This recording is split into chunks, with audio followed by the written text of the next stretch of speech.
You provided us with a way the body could have been moved that night. What? Wait! Did I get coffee thrown at me again? An impressive deduction, Mr. Wright. Most impressive. I heard the smack! Mr. Wright! I thought this cold coffee might help cool you down. What is the meaning of this, Mr. Gatto? Oh, now you're upset with him for throwing coffee at me. This is like the third, fourth time he's done it, and now you're upset. So I left in the middle of the final trial. I'll play the rest of the trial right now. I'm not gonna stop until the trial's over. Also, where is Pearl? I need to know where Pearl is. Somebody tell me where Pearl is right now. February 9th, 11:15 a.m. District Court, Defendant Lobby number 1. Excuse me, Mr. Edgeworth? I'm not really sure what to say. Iris, we only have 20 minutes. There are 2 things which I need to ask you before we reconvene. Alright, I'll help. I'll help you any way I can. First, about that night. You really didn't go to the inner temple, correct? The last witness claims to have met and talked with you in the training hall. Either you or Sister Bikini is lying. Mr. Edgeworth, it is just as I said yesterday. Until the incident occurred, I was in my own room in Hesekura Temple. Very well. The second thing, then. That night, the temple snowmobile was used in between the time Sister Bikini returned to the main hall and when she bore witness to the murder. Sometime between 10:30 and 11 p.m. that night. Were you the one who used the snowmobile? There's only one key for the snowmobile. The only person who could have used it was me. So it was you. But why? What made you go out to Dusky Bridge? I'm sorry, Mr. Edgeworth. What? Huh? We don't have time for this! What's going... Step 5! Iris. Iris! What the heck, Iris? I can't tell you about that yet. Yet? Not until her safety is confirmed. Do you mean Pearl? Pearl? Where's Pearl? Her. The safety of the Acolyte. The Acolyte, huh? She must be talking about Maya.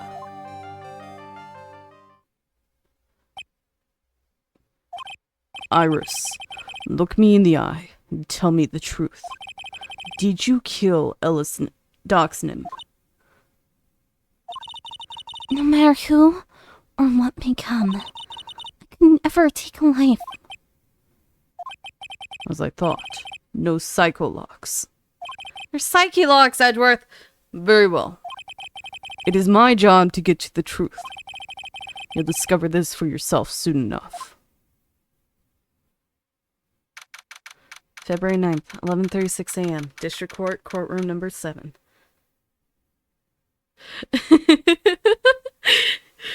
Wright was talking about those psycholocks. No, Edgeworth, it's psyche locks. Psycholocks.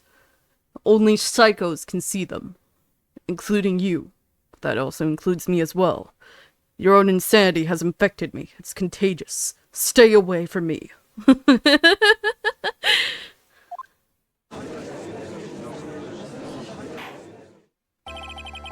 Court will now reconvene. Miss Von Karba, where is the witness? During the break, a man was detained for suspicious behavior in the gallery. Suspicious behavior? He was sketching something very intensely. Dare I ask what the witness was sketching when he was detained? He drew a terrifying woman, armed with a demonic face and a vicious whip.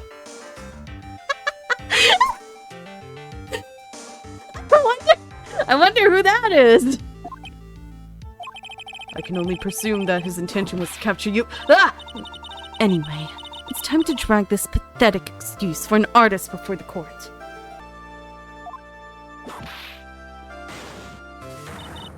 Loris Doxnim, I hope you're ready. Get in here. It would seem that Whip is going to see plenty more use today.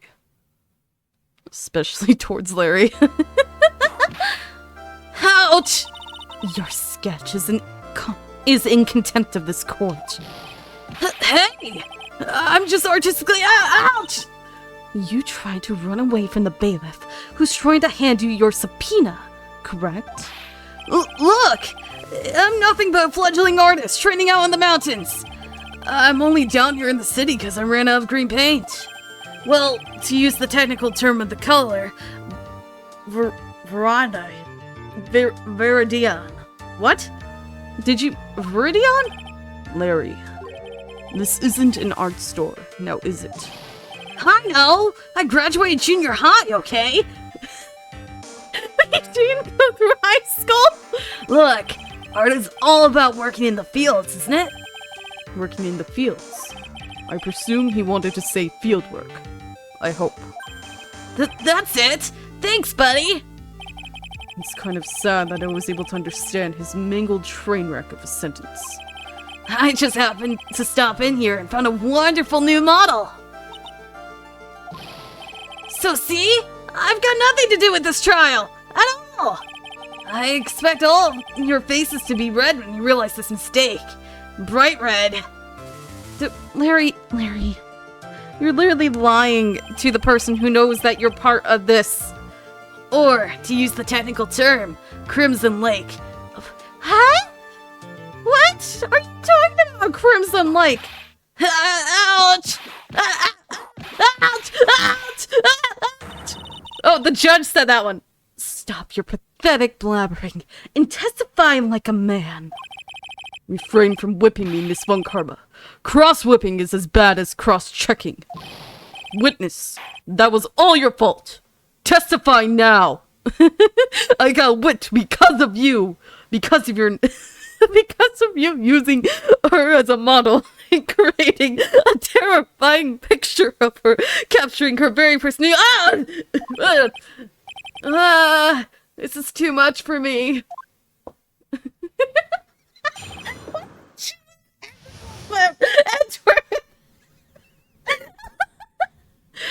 What I saw.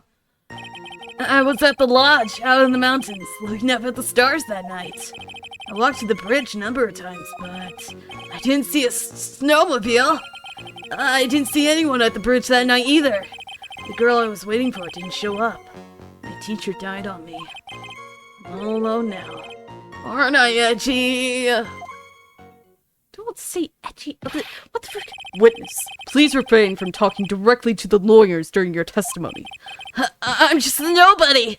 Nothing but a small, worthless man, aren't I? And why wasn't I asked for my name and occupation? Or anything else?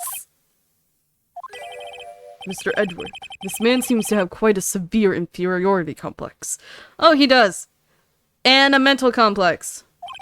He's not neurodivergent, he's just non-neuro. He's recently been the cause of numerous incidents. I think he's finally realized for himself just how much of a nuisance he has been to other people. Yeah, that's right! I'm behind everything, every case!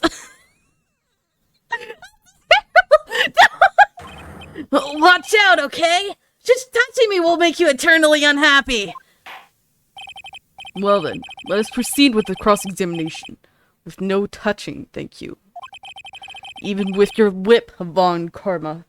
If you whip me again, the bailiff will take it. Despite what Edgeworth might say, I do not appreciate you whipping me. We can delve into other details at a later time. What I saw.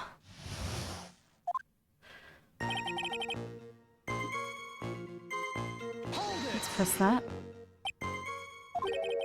Whatever is the matter, Mr. Edgeworth?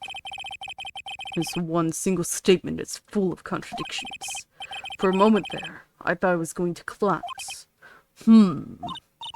So, witness, Any idea as to where these contradictions in your testimony lie? Depending on your answer, I may state my whip. Okay, give me a minute. Well, it was snowing that night, so I can't possibly have seen the stars. That rundown shack is hardly a lodge, is it? And even if the stars could be seen, it isn't like I was there to look at them, right? See, you can do it if you try. There is only one issue here. What you saw on Dusky Bridge. I walked to the bridge a number of times, but... A number of times? How many? Maybe 5 times? I went once every 20 minutes. Which means... you spent almost 2 hours at Heavenly Hall that night. You bet! Real love is about waiting with your heart in your hands! Love, you say? It was this man's intention to summon the defendant to the small shack, using this blackmail letter. Blackmail? No! That was simply a product of overflowing. You huffy, puffy, loosey-goosey excuse for a whimpering, whining wuss of a witness. What is this? Loosey-goosey? So, what did you see? I hope for your sake you saw a snowmobile. You huffy, puffy, loosey-goosey excuse for a whimpering, whining wuss of a witness, eh?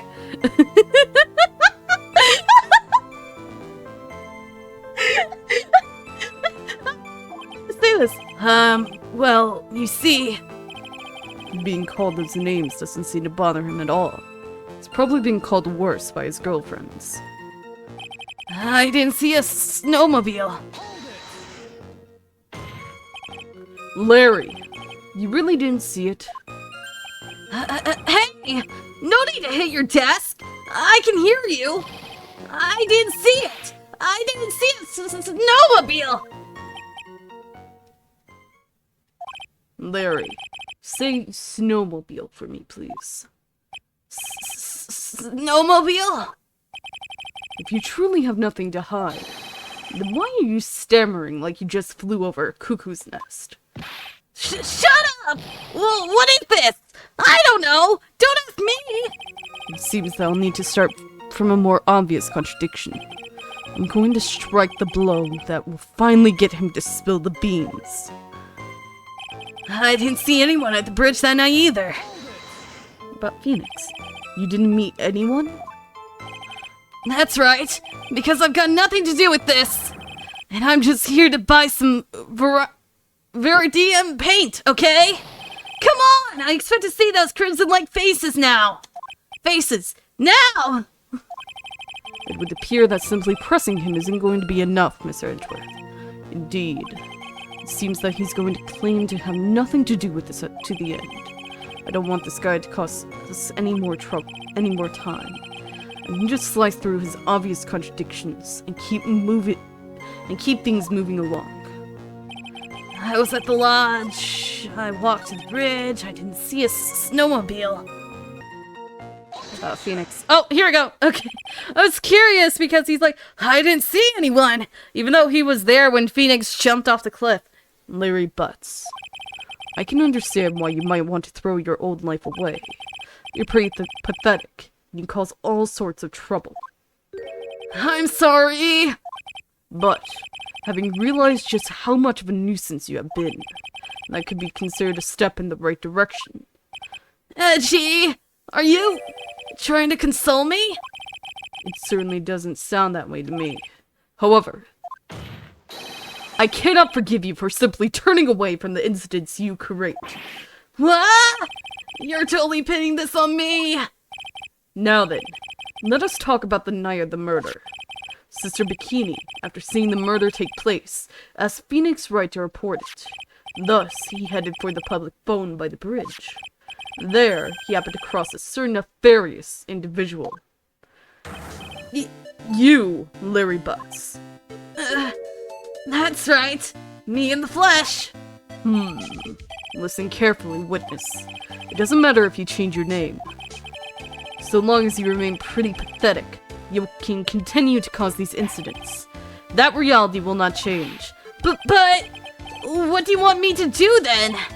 Larry, what you need to change is your inner self. But for now, what you saw that night, testifying truthfully about this one issue, is all I need from you. Eddie, I think I've finally woken up. Well, I guess I could still be sleeping. But anyway, I'll do it! I'll testify! Well, I'm not sure this will go especially well. I'll ask again then, witness. What did you see on the night of the murder? Why doesn't Larry just come out with the truth? It's not like he's the one on trial here. I went to the shack at around 9, so it would have been about 10:30 p.m. I was lying under my bedding when a light flash almost blinded me. I looked out the window, and Dusky Bridge was on fire. There was still some thunder, but I went right away to check it out. That's when I ran into Nick. You certainly saw quite a lot, didn't you? So, what happened to the bridge after it caught on fire? It was like me after a 3-day stint chasing a girl. A total burnout. Like, almost totally gone. Hi, Ogama. I mean, trying to cross the burning remains was what caused Nick to fall. What did you say? Oh, don't worry. It's nothing life-threatening. You just caught a cold. I never know with that man if he should be called lucky or unlucky. Now, Mr. Edward, please commence your cross-examination. But I saw part 2. Where's Pearl? Yogama, where's Pearl? I went to the shack at around 9, so it would have been about 10:30. What did you do out there in the cold for an hour and a half? Well, if you really must know, I was busy being excited, I guess. Excited. Dare I even ask? I set the meeting time at 10 p.m., right? I couldn't wait. I thought she might come early, too. Well, it appears she didn't come at all in the end. Because they never arranged to meet in the first place, did they? Shut up! Don't go picking my fond memories apart! Anyway, I was getting a little worried. I thought maybe Iris had lost her way. So every 20 minutes or so, I went out to the bridge. I didn't see anything particularly suspicious. I didn't have anything else to do, so I went back to the shack to wait for her. I was lying under my bedding when a white flash almost blinded me. This light was, of course, Lightning! Like... Krapow! Like a slap from Naomi, honestly. It was a big papa boom! Ha! Or little like that. Ah, that's more like a punch from Miranda! Girlfriends of you where you have pain level intensities! What the? witness. Did you actually see the lightning hit the bridge? Well, I was a bit startled by the flash of light, so... I looked out the window, and Dusky Bridge was on fire! Seeing that, what did you do? What do you think? I was burning up as well, from the fire in my heart. And that's why you went to take a look at the bridge. Well, to be honest, it was freezing cold, so at first I thought, forget it, I'm not leaving my covers. But it had pretty much stopped snowing, so I don't know. I changed my mind. I'm not sure I care for the forget it attitude you had at first, witness. There was still some thunder, but I went right away to check it out. You said right away. But exactly how long after the strike was that? The lightning fell and then the bridge caught on fire. Maybe around 5 minutes? I mean, I suddenly thought, gotta go check this out. How far is the small shack from how far is the small shack you were in from the bridge? Hold on. Well, it had pretty much stopped snowing. I guess about a 5-minute walk? And how did Dusky Bridge look when you got there? Like I had recovered a piece of my childhood. I mean, not even the bonfire kids make during school camping trips can compare. Well, should have pressed him for a little more info. Why did you call anyone? Why didn't you call anyone? Larry, let me ask you one thing. What is it, Edgy? What's with the serious face? Why didn't you call anyone? Huh? What do you mean? Normally, when faced with a towering inferno, one would try and tell someone. There is a public phone right by Dusky Bridge, correct? Well, of course I thought of doing that. So then, let's hear why you didn't. Huh? Yeah, okay. A reason. My reason. It isn't that I didn't try to tell anyone. I just didn't have time to, okay? What do you mean you don't have time? I arrived at the bridge, and Nick showed up less than a minute later. You claim to have arrived at the bridge at the same time as Wright? Yeah. I thought I better tell someone about this. But then Nick came up yelling about murder. It totally made me forget about the bridge. The fire was pretty much out by then anyway. What's this feeling? You suddenly have a terrible case of unease. It was after contacting the police that Phoenix Wright fell from the bridge, correct? Yeah, that's pretty much it. More or less. You told me about the burning bridge yesterday, but there's still something that doesn't quite fit. It looks like, despite his change of heart, Larry still isn't telling us the whole truth. There was another question I can ask him. Was it here? Oh, here it is. Okay. Why did you go to the bridge? So you suddenly thought to check out the bridge. Does this mean that you intentionally had no intention of doing so? Well, yeah, I guess it does. It was really cold. I didn't really want to go out there. If that's the case, why did you change your mind? I would like to hear your reasoning. In which case, please give testimony to that effect, witness. My reasoning? Okay. Reasoning is it. I thought I'd never get another chance to see something so big burning.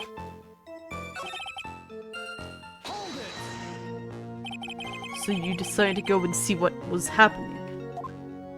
That's right! We're talking about a massive suspension bridge burning to high heaven. That's not something you see every day. Real like, really special. Can we really trust a witness who is unable to pronounce spectacle? Life seems to love hitting this poor witness below the belt. Well, my motto is to hit life back as hard as I can. I'll give you a few hits too, if you'd like, with my whip. You told me about the burning bridge yesterday, blah blah blah blah. Well, because I don't want to deal with having to speedrun the dang thing if I get something wrong.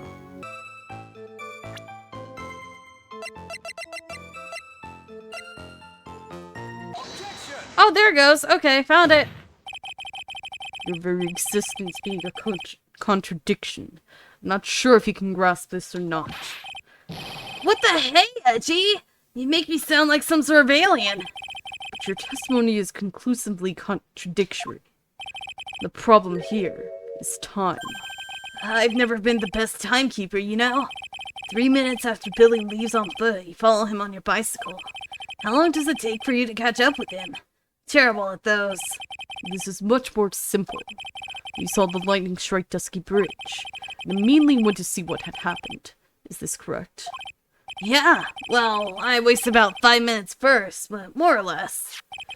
I have the weather data from the night of the murder here. According to this, the lightning fell at 10:45 p.m. You say it was less than 5 minutes from the shack to Dusky Bridge, meaning you probably got there around 11 p.m. That all sounds about right, I guess. And then Nick showed up and did his falling act. That is impossible. What do you mean? 11 p.m. is when the murder occurred in Hazakura Temple.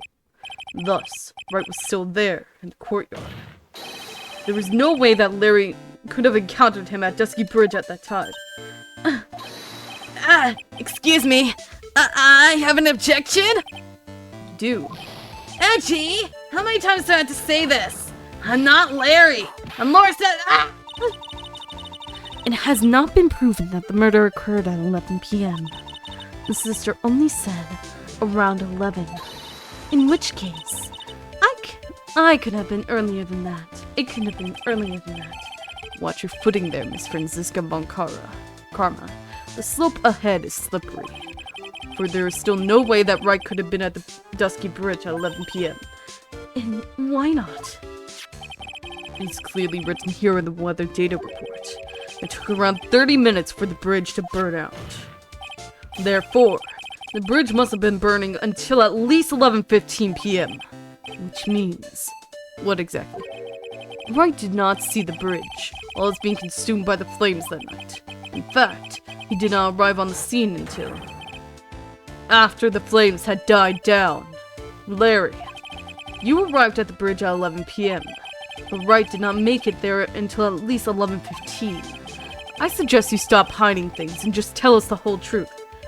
Now then, what happened during these missing 15 minutes? Heck!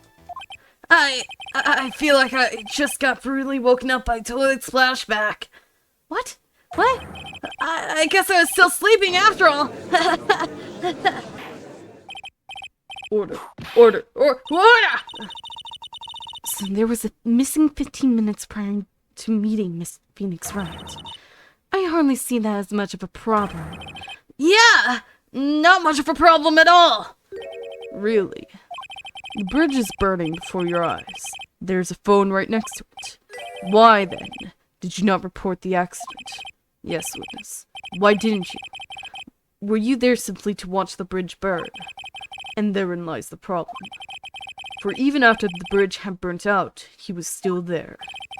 Staring into space, this witness didn't even attempt to fulfill his civic duty. That's what it sounds like. But this is Larry we are talking about, and even he is incapable of being so stupid. Which means there has to be a reason for his inaction. Edgy. I think it's about time I got serious with you, dude. Just as I thought. You've been playing with us all this time. Listen, I'm going to tell you everything. Are you sure you want to hear it all? Of course. Yes. I may really say it this time. Then say it. Very well. I have a terribly bad feeling about this, however.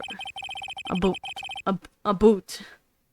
Let's have the witness finally give us the whole truth. Now, for this 15 minutes gap, what were you doing, witness? Missing 15 minutes. I'm a taxonym.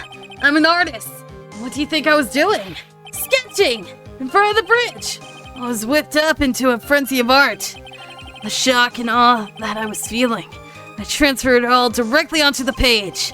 Before I realized it, the flames had gone out and then he came running up. I suppose artists can be strange folk. That's right! I'm willing to sacrifice everything in order to draw the perfect sketch. Including the truth from the sound of it.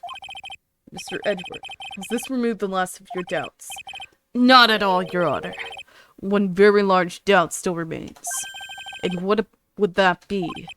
This is a surprisingly believable story, especially considering the source. So why did he think he needed to hide it from us until now? I intend to drag the reason out of him.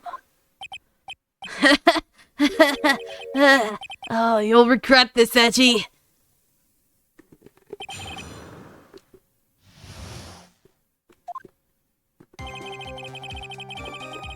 You're not a doxonym. Tell us, Larry. My name is Loris. Get it right. Mistakes like that are what keep you from being popular with the ladies like I am. Just who exactly are you? I'm Loris Doxnam, apprentice extraordinaire. That's what he calls himself in any case. Then you are an artist. Of course! I'm an artist, the real thing! Yet again, that's what he calls himself. Names mean nothing. There is only one issue I'm here to discuss. What were you doing? That is a very big issue indeed. Sketching! I brought the bridge! I was whipped up into a frenzy of art! Sketching? The burning bridge? The burning bridge and everything that came with it! What came with it? You want to hear this from my lips, do you, Edgy? You'll regret this! Sketched... Enough. Just take that ridiculous sketch of yours out already, Witness. What are you talking about? I don't know what you mean. That does indeed appear to be the fastest solution. I'll leave it to you, Mr. Edgeworth. What should I do?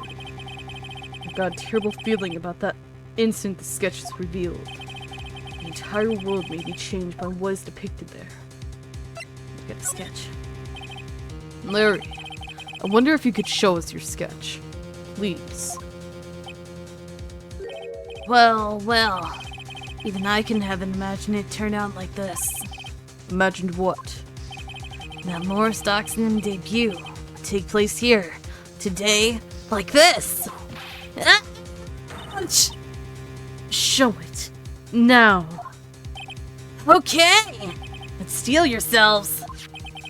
This is the world of Loris Doxnam. What was that? What is that? What's that? What's the flying lady? Flying burning fire lady? What the frick? Well, so this is Dusky Bridge, correct? Quite a large bridge, isn't it? Your response, Miss Von Karma? Yes, well, it's a better drawing than I expected. Isn't it? Isn't it? I struggled to reproduce those flames. I really did. Yes, I'm sure you did.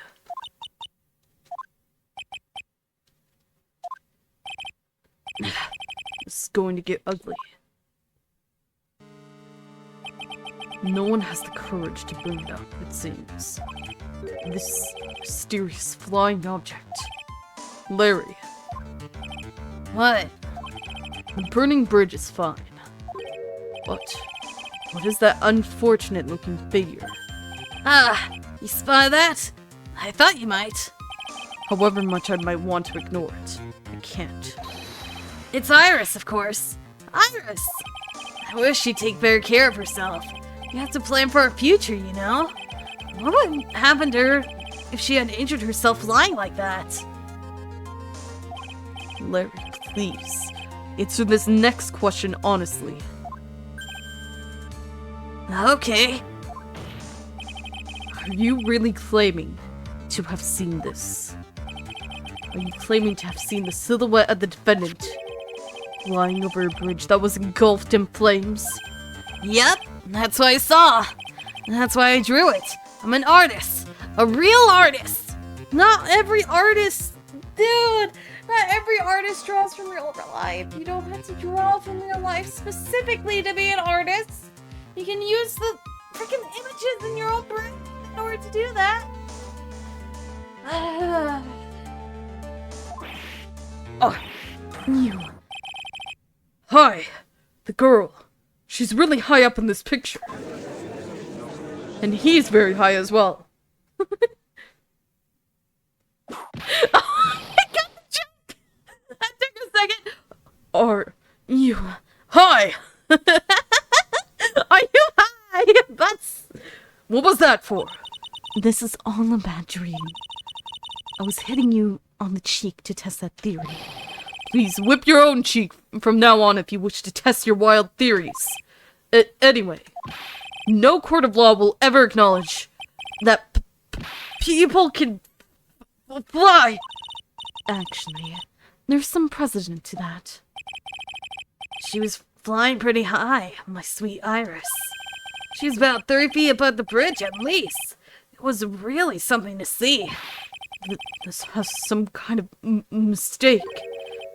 Mr. Edgeworth, please bring the witness back down to earth. What? Me? This witness is your friend, is he not? Accessory to foolishness, Miles Edgeworth. Let us get back to the cross-examination. By force, if necessary. Mr. Edgeworth, I expect you to expose the obvious contradiction here. Yes, Your Honor. Looks like I've got another reason to remember this moron. Well, what did you think of my debut piece?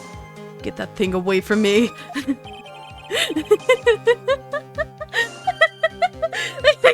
Get it away. Now, hurry up and cross-examine him. I'm doxing him an artist. Saw Iris flying, her white hood fluttering. Shocking all that I was feeling.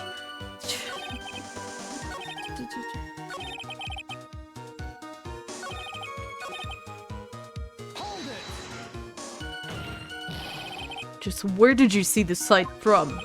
Hey, no need to shout. When I was lying in the bed in the rundown shack.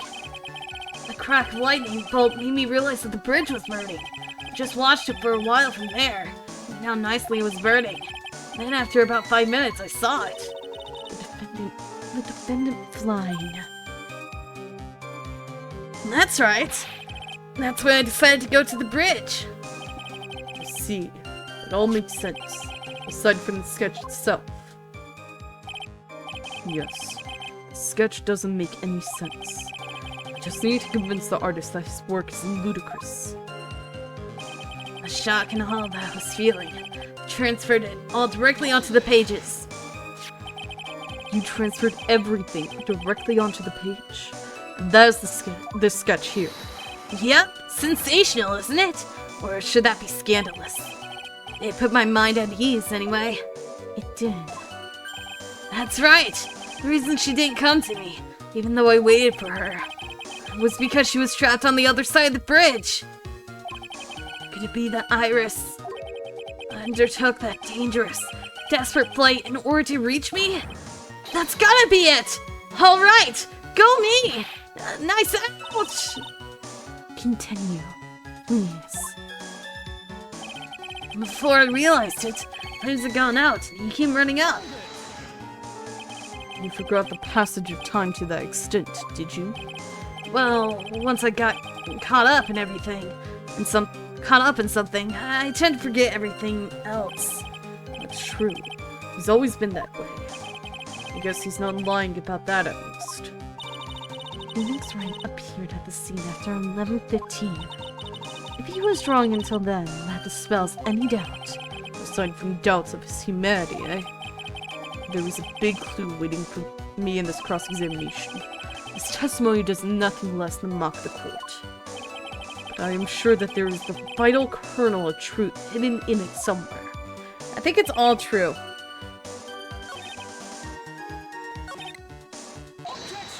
There it was the hood! Larry, what did you really see that night? Not that I particularly care. In your position, that's just being irresponsible. I drew exactly what I saw. I'll give you a whole $1, that's the truth. If that is truly the case, there is one thing that we can say for certain. What might that be? That the person who flew over the bridge could not have been the defendant Iris. What? What do you mean? I don't understand. Ah! A foolhardy lie. A foolish statement by an equally foolishly foolhardy fool. How exactly can you make this claim? Tell us, Larry. According to this picture, the individual whom you say you saw was wearing a hood, correct? Of course she was. That rundown shack is quite away from the bridge. The hood is what told me that floating angel was my Iris. The hood is my darling Iris, and Iris is my darling hood. Ah! It seems there are bigger fools in this world than the one at the defense's bench. Larry, there's something you need to be made aware of. On the night of the murder, Iris wasn't wearing her hood. She had given it to Wright as a gift. Are you going to change your story now? Perhaps suggest it was Wright who took flight? What are you talking about? I think you understand what I mean just fine. Why did Nick have Iris's hood? What? Edgy! What's going on with Iris and Nick? Why, you Nick! You dog! What, Nick can't have a single girl, but you can have every girl in the world? I do believe that this unbelievably mysterious sketch is destined to disappear, discredited and discarded, straight into garbage.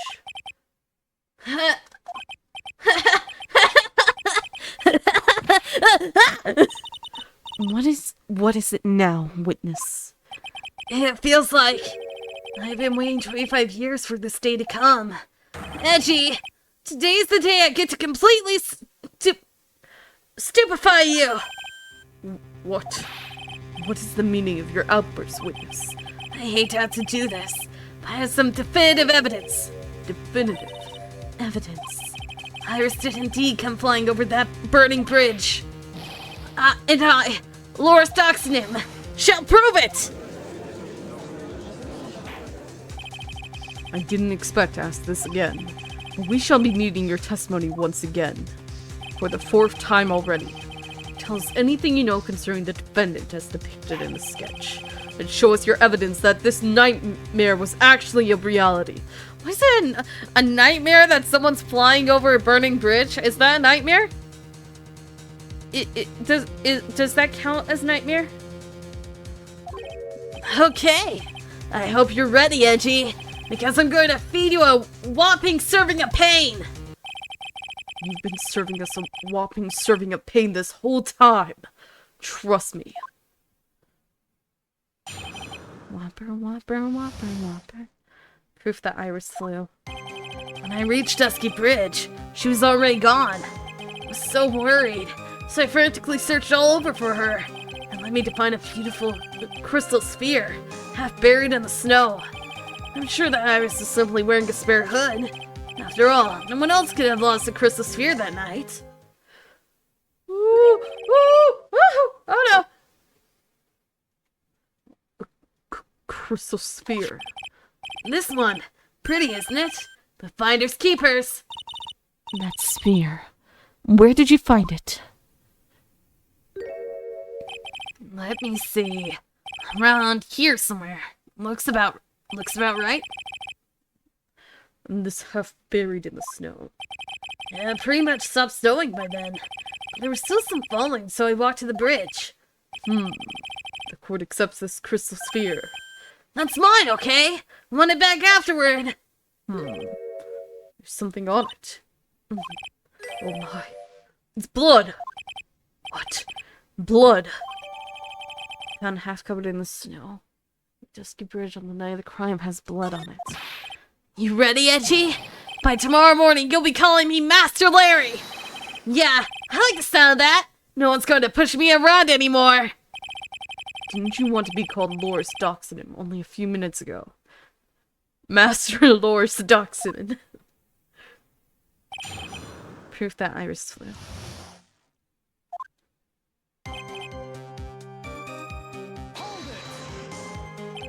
So, you went to the burning bridge? That's right, to meet Iris. She actually flew to get to me. The least I could do was meet her halfway. But the defendant was not at the bridge when you got there, you say. I guess she went back to Hazakura Temple. She's a girl after all. She must have wanted to look her best. It must be lovely to live in the fantasy land of Larry's mind. Actually, it's so depressing that I can't even work up the energy to point. So, what did you do next? I was so worried, so I frantically searched all over for her. So you searched all over for her? She was flying pretty high, you know. I thought maybe she slipped on her landing and got hurt. Hey! It was more than possible! Also, when I out to the shack the first time. I was snacking on a banana. I was pretty sure I threw the peel away somewhere around there, so, you know. Can one guy really be this stupid? So, did you find any signs of her so-called landing? I don't really remember. I kept on falling over myself and kind of lost it for a while there. You fell over yourself. Yeah, the snow was deep. There was even a banana peel out there. I wonder who did that. Yep, they're stupid. And then there's Larry Butts. He forgets about his banana peels. The short of this is, wait, you didn't find any signs of her landing, correct? Then what happened next? That led to me finding a beautiful crystal sphere half buried in the snow. Half buried. It was sitting in the snow with a little gathered on the top of it. It's very hard to spot, actually. I mean, it was dark out too. I'm impressed. You did well to find it. No matter what you may think when you look at me, I'm a pro, a genius security guard. I used the pen light I borrowed from my company to help in my search. It sparkled really brightly as if it were saying, "Here I am," to me. It does indeed look very much like the crystal sphere on Iris's hood. But indeed I remind you that she was not wearing her hood that night. Not to mention the sphere is still currently connected to the hood. I'm sure that Iris is simply wearing a spare hood. Each nun is assigned their own hood, and they are assigned only one. I don't know anything about that, okay? And Iris is special, right, dude? Even if she did steal a spare hood, I'll forgive her. This is getting us nowhere. Our destination for the day, it seems. However, this crystal sphere was found near the bridge. That is a fact. If it didn't come from a hood, where could it have come from? That is the question I aim to answer. Oh, I know where it came from. It came from the staff! The friggin' staff that the lady was carrying! After all, no one else could have lost the crystal sphere that night. Oh, lies, I know. Let me confirm this one last time, Larry. The reasons you thought that this was Iris are the hood and this crystal sphere, correct? That's right! My gut is never wrong! I met the old bikini the next morning, and her crystal sphere was still there, safe and sound. Indeed. She was wearing it in this very room earlier today. This case isn't going to end without a fight. Exposing the obvious contradictions of this testimony will be easy, but I fear that all that awaits us are further mysteries. Okay, I think I know what I need to do. Lies, lies, lies. Larry. That night, there was someone. Someone who lost the crystal sphere. There was? Who? Who was the stupid idiot? Miss Ellis Doxson. The mentor to a stupid idiot. The victim. I have a photo of her here. And on the end of her staff, you can see a familiar-looking crystal sphere. Hey, that's my photograph! Give it back! Ouch! A crystal sphere like that is quite easy to find. I have one just like it on my brooch. No, you don't. That's not a sphere. They look nothing alike. See, even Edward agrees with me. It looks nothing like the freaking purple sphere. It's more like a weird trapezoid. It's not even a trapezoid. It's like a very bad diamond. In any case, please take a look at this. This is the victim's staff found at the scene of the crime. Ah, the crystal sphere. It's gone. What?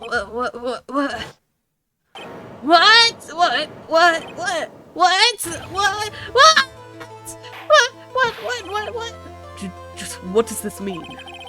Anyone jumped or flew across the bridge that night? It certainly was not Iris. After all, she was not wearing her hood. More importantly, the crystal sphere found at the landing site was not hers either.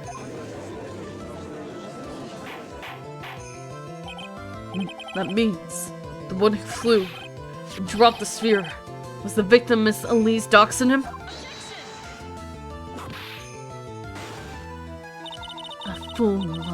another fool, on a fool's errand to reach a foolish conclusion. First of all, this sketch, which I prefer to call a scribble, is ridiculous. People cannot fly, thus it is rejected. You can't do that! I saw it! In this crystal sphere. This is nothing more than a red herring. You honestly believe that? Oh, wait, whoa, wait a second! I think I know what happened. That... I think the lady got killed on the other side of the bridge, and then it was set on fire, and they threw her body across. I don't know who threw it. Maybe they fashioned something in order to throw it. But they threw her body across, and then somebody with the snowmobile picked up her body and stored it on there. And waited for Phoenix to leave. Which means Bikini's also onto this. Why is...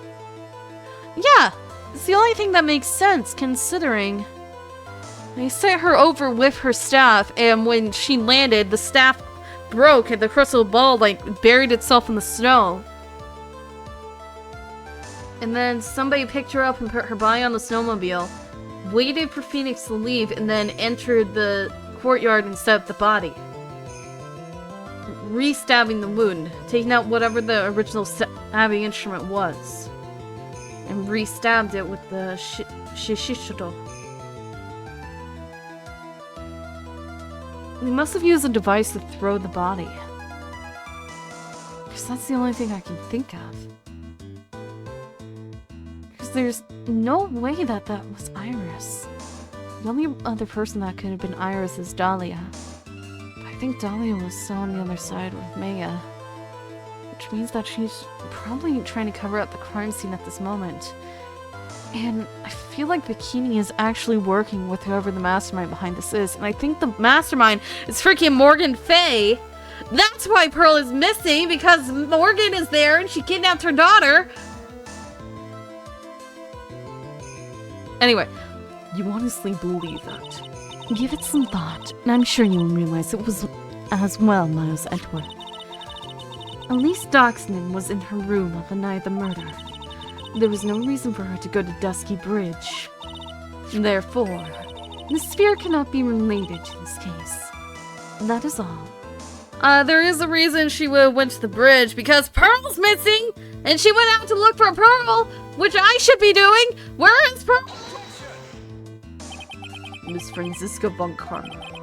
The only people who will accept that explanation are scatterbrains and clowns. Why are you pointing at me? I'm not Mo. The victim's crystal sphere was found near the bridge on the night of her murder. Yet you expect us to believe that has nothing to do with the case. The crystal sphere was probably thrown away at the bridge after the murder. There's blood on the crystal sphere, isn't there? This naturally suggests that it was thrown away after the murder took place.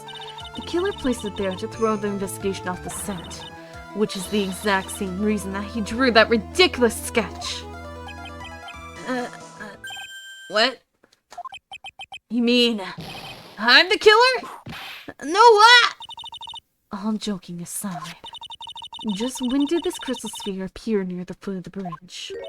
Unless this can be proven in some way, I refuse to believe that is related to the case. She makes a valid point. I want to check something. Give me 1 second, I want to check something. Still, we can't really tell because it's in black and white to begin with. She makes a valid point. There is no evidence that Ellis Doxson lived Hazakura Temple that night. However, if somehow this crystal sphere can be proven to have been dropped before the victim was killed, then this case is going to transform into something else entirely. Your response, Mr. Edgeworth? I want your final opinion on the deposition of this crystal sphere. Is it not related to the case? Then this witness who you called will have nothing more than a monumental waste of time. It was there before because there's no snow on the body, and yet there's snow on the crystal ball. Prepare yourself for some very appropriate punishment, Miles Edgeworth. Can I prove it? Can I prove that the crystal sphere was dropped before the murder took place? Yes, I can. Yes, I can. Yes, I can. Yes, I can. Yes, I can. Yes, I can. Yes, I can. Can I prove it? That isn't the issue. To simply prove it, that's the only option. That's what he'd do. That's the way Phoenix Wright would do this. Your Honor, allow me to prove something to you. I will prove that this crystal sphere is a vital link to solving this case. You will do what? That look in your eyes. You remind me of Phoenix Wright when he is cornered. That should come as no surprise. Because right now, I am Phoenix Wright, and I am indeed cornered. I order you to present your evidence, Mr. Edgeworth. Evidence that proves that the crystal sphere was indeed dropped before the murder. Half covered in snow. This crystal sphere was half buried in the snow, correct? That's right. If it hadn't stopped snowing then it would have been game over. The snow would have totally covered it. That's all I need to hear from you, Larry. Your testimony makes one thing quite clear. What? When the crystal sphere was dropped, it was snowing, even if it was ever so slightly. Snowing. On the other hand, let's look at the scene of the murder. As proven earlier today, there's no snow on the victim's body. Therefore, the crystal sphere must have been dropped before the murder. What? Order! Order! On the night of the murder, the victim did indeed go to Dusky Bridge. And there, something that occurred that caused the staff's crystal sphere to come loose. What? What could have been? The sphere. There's some blood on it, isn't there? Allow me to raise a certain possibility at this junction. The real crime scene was near the foot of Dusky Bridge. The murder didn't take place in Hazakura Temple courtyard. Only a fool would suggest such a foolish piece of absolute foolishness. Just who is the fool? Which part is so foolish, Miss Von Karma? Have you been paying any attention this whole time, Miles Edgeworth? The sister saw everything. She saw the victim being killed by the defendant in the Hazakura Temple courtyard. That's not exactly true now, is it? To put it more precisely, what she saw was the murder weapon being removed from the victim's body. That's the same thing! No, it isn't. You said it yourself. Very little blood is actually lost. At the moment of a blade's insertion, if you want to talk about when the most blood would be lost from the body, that would be when the blade is removed. If that statement is the truth, then Dusky Bridge would very easily be the scene of the murder. The murder weapon was not removed. Thus, there was no bleeding. You are forgetting one vital thing, Miles Edgeworth. Alice Doxton's body was found in Hazakura Temple. On foot, it takes 15 minutes to travel from Dusky Bridge to Hazakura Temple. You mean to suggest someone carried the body all that way? I've made it this far. The only place to take this is to the end. I just need proof that my version of events is also perfectly plausible. Now, the defense is ready. The court would like to have an explanation. Please show us the method by which the victim's body was carried to Hazakura Temple. Snowmobile. Snowmobile. Snowmobile. On that snowy night, there was one way that a body could have been moved. The snowmobile. As we know, the snowmobile was used that night. It was explained as having been used to dispose of the murder weapon. but it could also have been used to carry a body. Order. Order. Order! Gah! This is completely unacceptable, Miles Edgeworth. You've dug yourself into your own grave. What do you mean? The only one who could have used the snowmobile was the defendant. She's the one who removed the body. Doesn't that put the final nail in your coffin? You're too late, Franziska von Karma. And in fact, the defense was proven something else entirely. You have shown that this case requires further investigation. What? Where was the victim, Elise Doxson, really killed? Her body was moved, whatever for. And finally, just what does this image mean? Do you even need to think about that? Such a creature could never see the truth, let alone describe it. This witness certainly sits on one of the lowest possible branches of humanity. He's sitting right there! He's just like, this Franziska woman's kind of hot. However, he would never utter a lie that would hurt a girl with whom he is enamored. He drew this, so it is something that has actually happened. The defense stands firm on this point. Edgy. Thank you. That settles it then. I cannot give a verdict under these circumstances.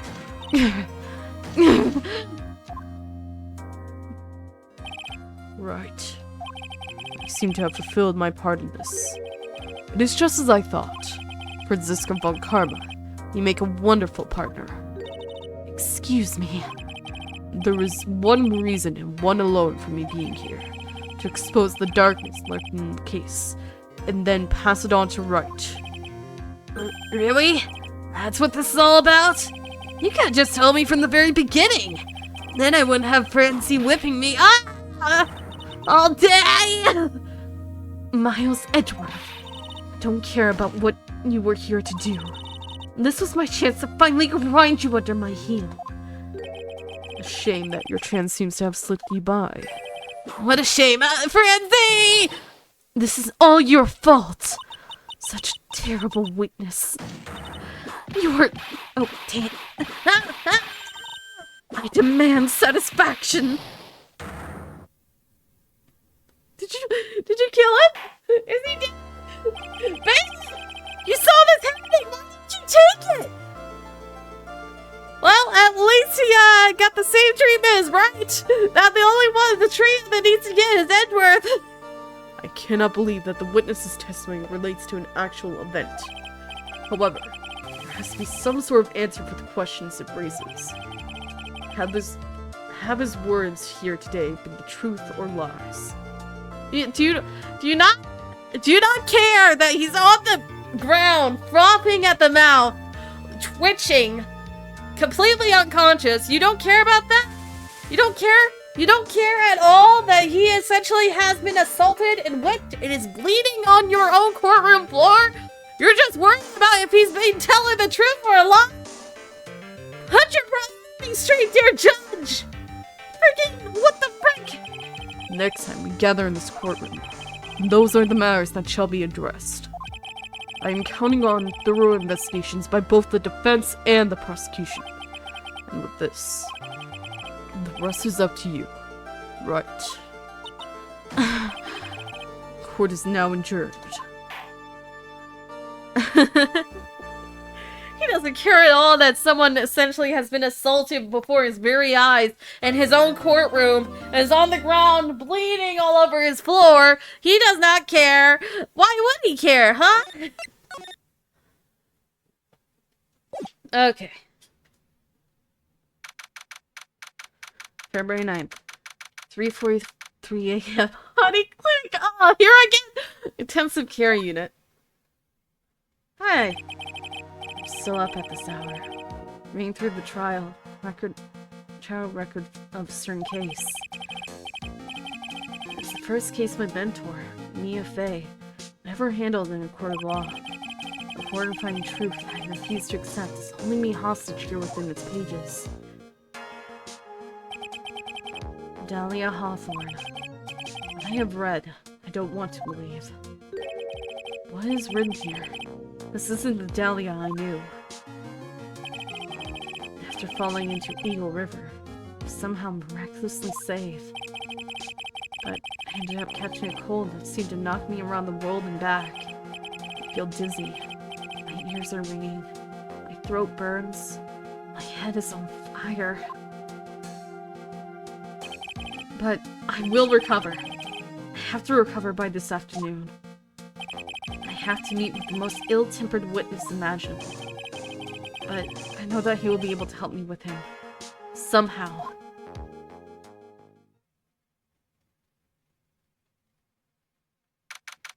February 9th, 2:43 p.m., Dusky Bridge. Where's Pearl? Right. Are you sure you're well enough to be doing this? Yeah, I am. Now, tell me where Pearl is! Where is Pearl? Edgy, where is Pearl? You still look a little green in the face. That's because I don't know where Pearl is! I think she's been kidnapped by your mother! Or maybe Viridian, an artist speak. What freaking Larry says? Actually, my fever has gone down quite a bit. How's your temperature now? Only 102.2 degrees. Nothing to worry about. Oh, great! Actually made me start coughing. Anyway, I read today's trial record. You weren't bad, Edgeworth. Pretty impressive despite the circumstances. We're not in the clear yet. The main point of contention tomorrow is going to be the murder weapon. Yeah. In the end, Shishido did not deliver the deadly blow. Which means there must be another sword hiding out there that we don't know about. Another sword, huh? Why do you have Pearl? Give me Pearl! Don't you worry about a thing, pal! I'll dig up the murder weapon myself! Roll in my coat! Well, get to it. It's probably full of fiber and will fill you up. Thanks again, Edgeworth. I'll handle things from here. That is probably for the best. Actually, I was thinking about paying the old precinct a little visit. There's something I want to look into. And that is... our client's background. Naturally. You mean Iris, sir? I have the feeling that we've met before. All I want is confirmation. One way or the other. And since I probably won't be getting that from you, I'm sorry, Edgeworth. I bid you adieu, Wright. Take care.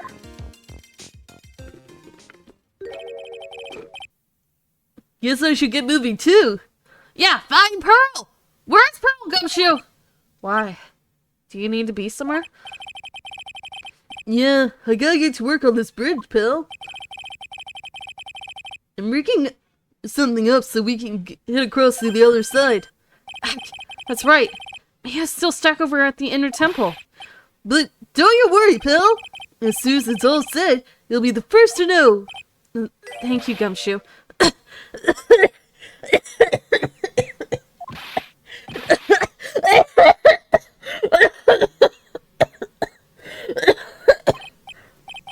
No problem, pal.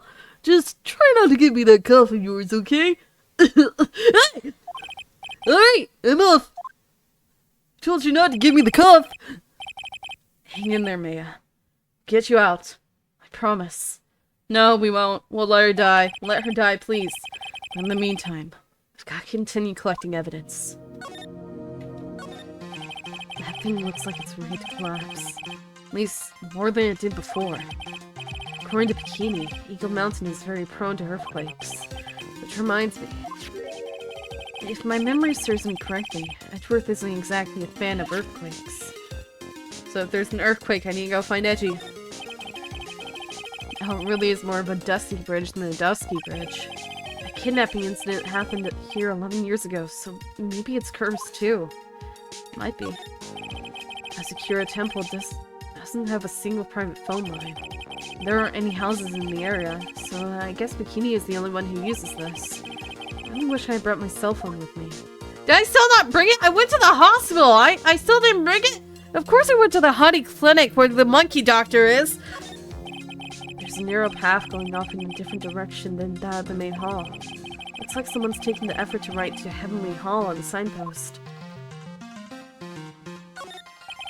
Looks like it's about 20 yards to that cliff over there. Can't see the inner temple from here. Really hope Mia's okay. I don't. Don't worry about Maya. Maya can go die and suffer for all I care. Let her die of hypothermia. She's probably trying to rip someone else off. Be like, Hey, have mercy on me.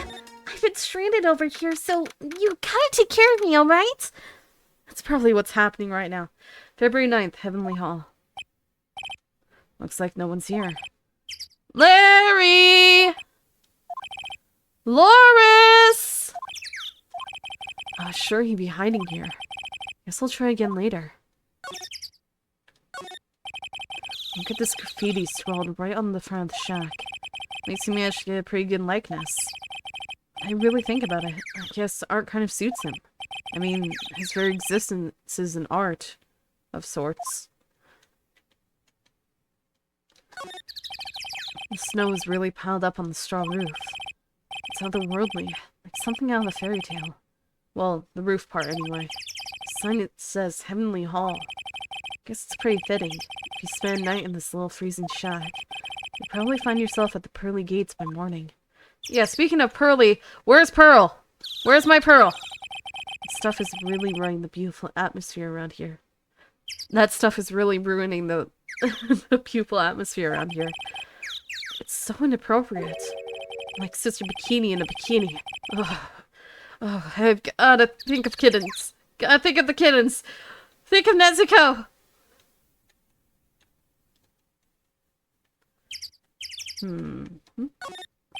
This is the famous Eagle River. Gotta try out this rough rapids the other night. They say it has a really strong current. They weren't kidding. It's both powerful and fast flowing. I was dead lucky. I mean, lucky not to be dead. These steps lead up to the foot of Dusky Bridge.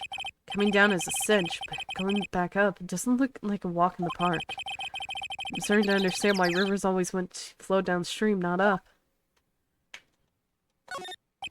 That's Dusky Bridge up there. It's amazing how clearly you can see it from so far away. I supposedly saw everything through the shack's window. Not much light hits down here, so it must have been pitch black at night. This area was probably illuminated that night because of the burning bridge above. Yeah, I'm thinking of Nezuko, not bikini in a bikini. No, thank you. No bikinis in bikinis, please. Wait. Can I look at this? The footprints? No, it's blocked. Dang it, it's blocked. Oh, I went back? I didn't mean to go back. I just went in a big circle for no reason. Main gate. February 9th. Hazakura Temple. Main gate. Come on, please! It's for art's sake, I swear! There's only one guy I know who would be this persistent and high-strung. I'm talking about the heroine here. The heroine in my book. I'll make you famous. Ha! Enough. Oh, of course you're here. Fools who foolishly accept the foolishness of a fool's fool. Wouldn't you agree, Phoenix Wright? Huh? Me? Wait a second. I know you. You're, Ow! Your reflexes and mine need to shape up. My brain's frying like sunny side up, and you want to grill me over a name? Francie! You can't do that! Even as we speak, Nick's on the brink of death. Or so I'm told. Whip a dead horse. Isn't that one of your American sayings? It's beat a dead horse? And that's usually when you... when you're going on about a subject that's already been talked about and discussed to the point where it's irrelevant and there's nothing more to discuss, but you keep talking about it. That's what it means to be a dead horse. There's no point to it. No, it's not. I'm not on the brink of anything. Come on, Nick! Tell her, would you? Tell her she needs to model for my new picture book, Francie's Whippity Whip Trip. Yeah! Before you ask me to model, learn to give at least semi-coherent testimony. And before that, you'll have to learn how to live a semi-coherent life, Larry. I don't care what anyone says. I'm telling the truth. I saw what I saw. She flew, I'm telling you. Whoosh! Just like that dude with the red underwear. Just like Superman. Don't think I'm gonna forgive you guys when you come crawling back to apologize. He ran off. Off he goes. Hi. It's amazing how little has changed with you the past year, Phoenix Wright. Hi, how are you? Look at the snowmobile. I'd love to know what that thing was used for on the night of the crime. Ha! Still thinking small, I see, Phoenix Wright. Or perhaps not at all. That's why you will never defeat me. I already have. About 3-4 times already. 5 even. I beat you a lot. Yeah, I beat her 4 times. Sorry to burst your bubble, but I don't recall ever losing to you. It's time for us to settle this once and for all with one final showdown. And all of those were flukes. You can't count your luck for everything. Looks like she mentally blocked out my victories over her from her memory. Of course she did. It ruined her perfect record. You can see the main hall from here. I wonder how the head nun is holding up. Oh wow. Is that an inkling of human kindness I sense? Ow! Do you enjoy causing other people pain with that sharp tongue of yours? Not as much as you like causing pain with your sharp whip. It's nothing compared to the pain you cause with that leathery whip of yours. This is one impressive gate. Compared to the grandeur of the main gate at Von Karma Estate, it's but a pet door. It looks really idyllic. Idyllic? With all the snow on it, don't you think? All that snow. Don't make me laugh. This is but light dusting where I come from. Where do you come from? Don't make things up just because you think I'll never get to see it for myself. It's a gaunt little bell tower. I never would have thought that something this horrible was about to happen when Iris rang the lights out bell that night.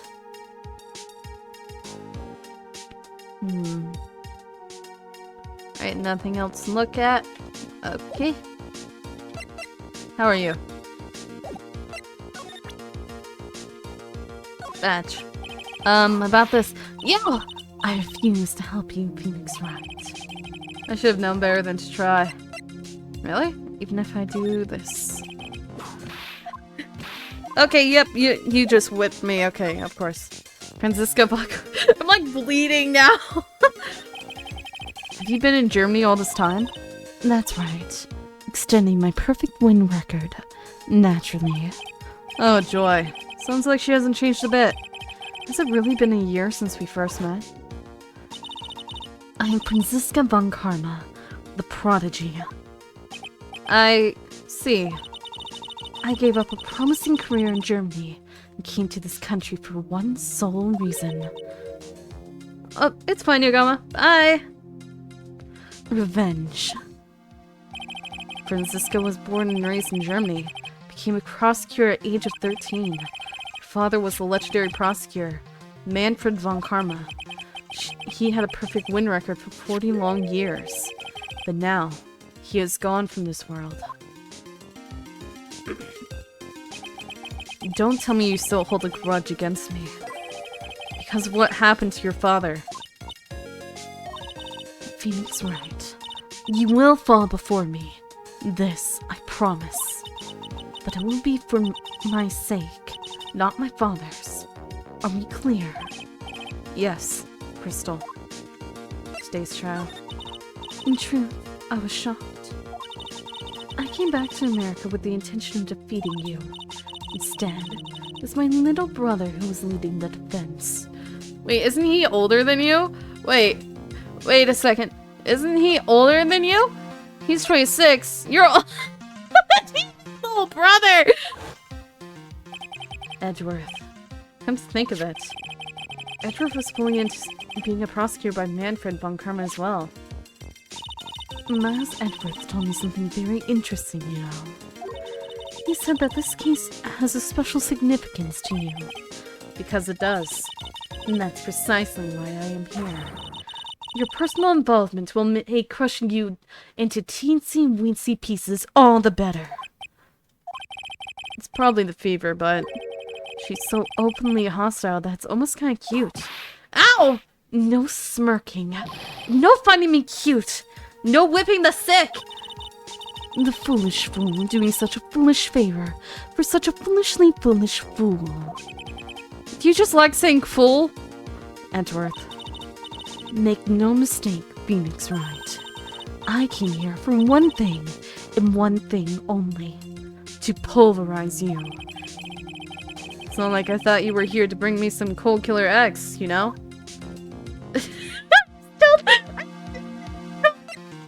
What happened? She tried to poison you with that stuff, and you're still taking it. What happened?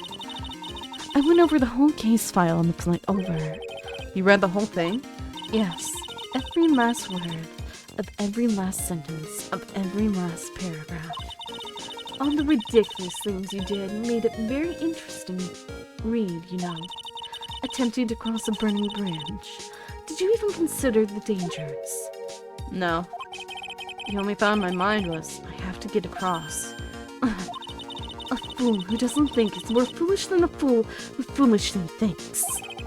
Gumshoe said he'd let me know once the bridge was repaired. Maya, she's gotta be okay. I just know it. Plus, I need to ask her about what really happened at the inner temple that night. Okay, bye, Franziska. Have fun. February 9th, Hazakura Temple, main hall. That was a long sigh. It was a sigh? That was a sigh? Sister Bikini? My. I didn't know you were here. How are you doing? Your face is jiggling. Boingy, boingy, boingy, boingy.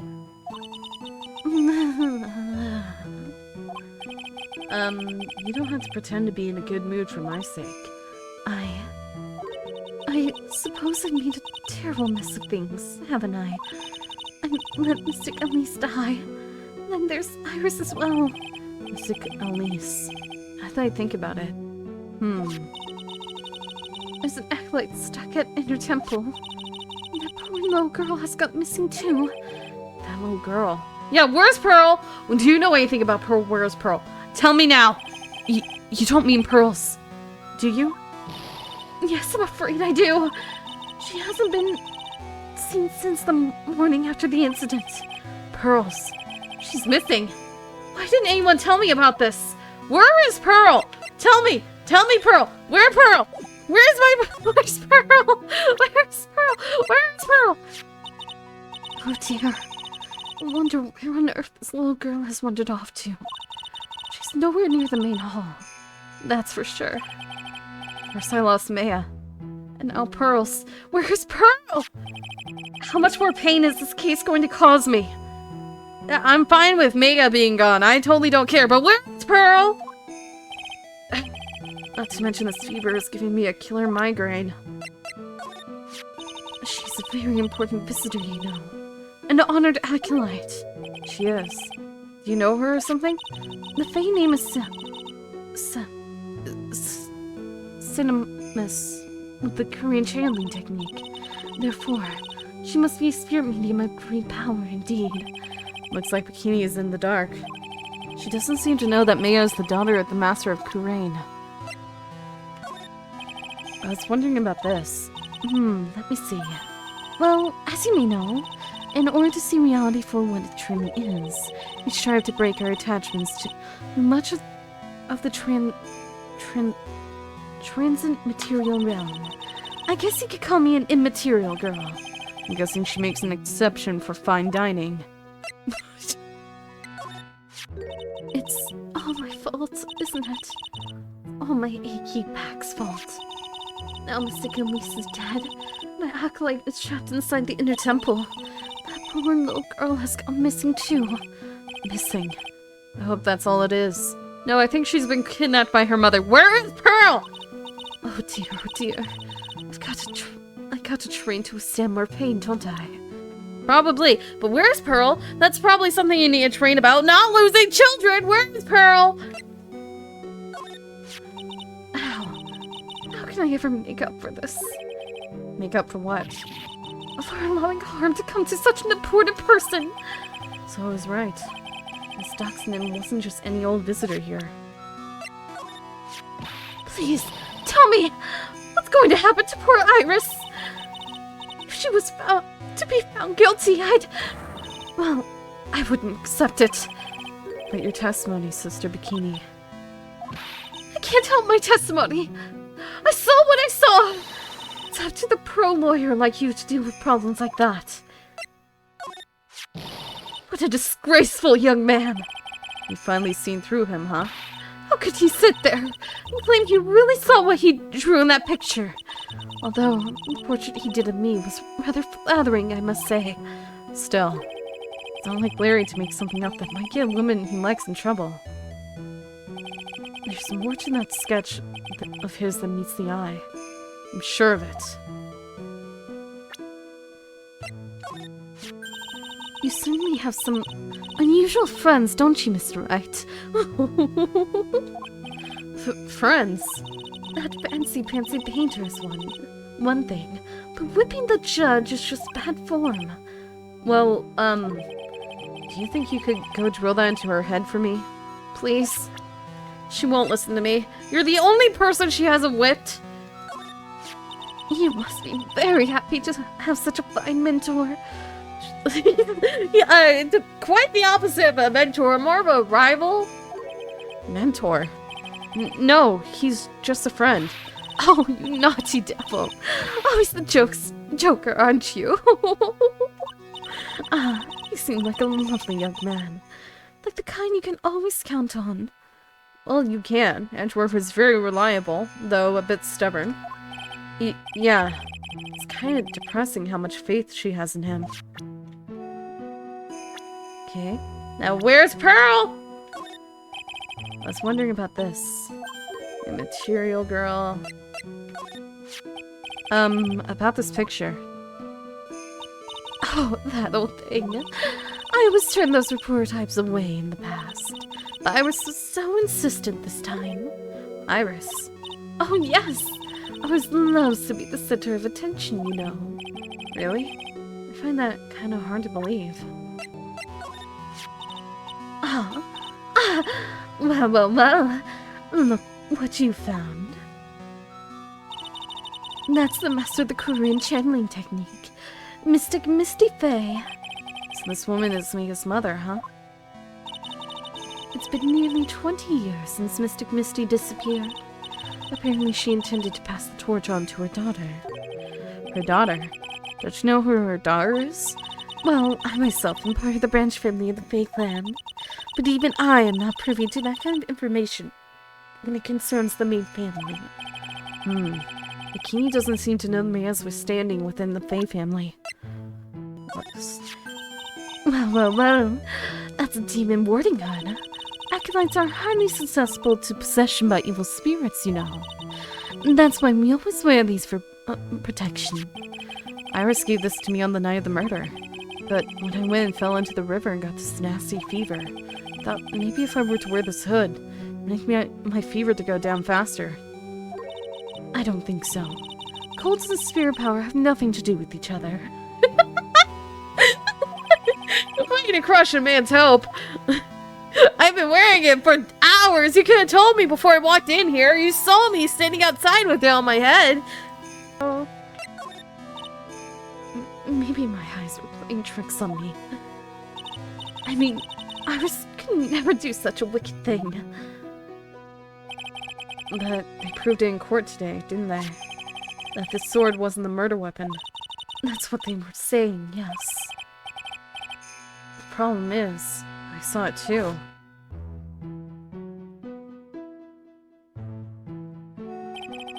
I'm sure that's what that I saw was this blade stabbed into Miss Doxnan's back. Oh, dang it. Ah, it's Mr. Gilly's staff. Crystal Sphere really is missing from it. The sphere was found near Dusky Bridge, right? Yes, even though I'm sure Mr. Gilly's was in the Hazakura Temple that entire evening. Okay, what about the tracks photo? About this photograph. Oh, yes. Those are our snowmobile tracks, alright. I know them anywhere. But there's only one set, which means Ryder went out while it was still snowing and came back after it had stopped. That's really the only logical explanation, I suppose.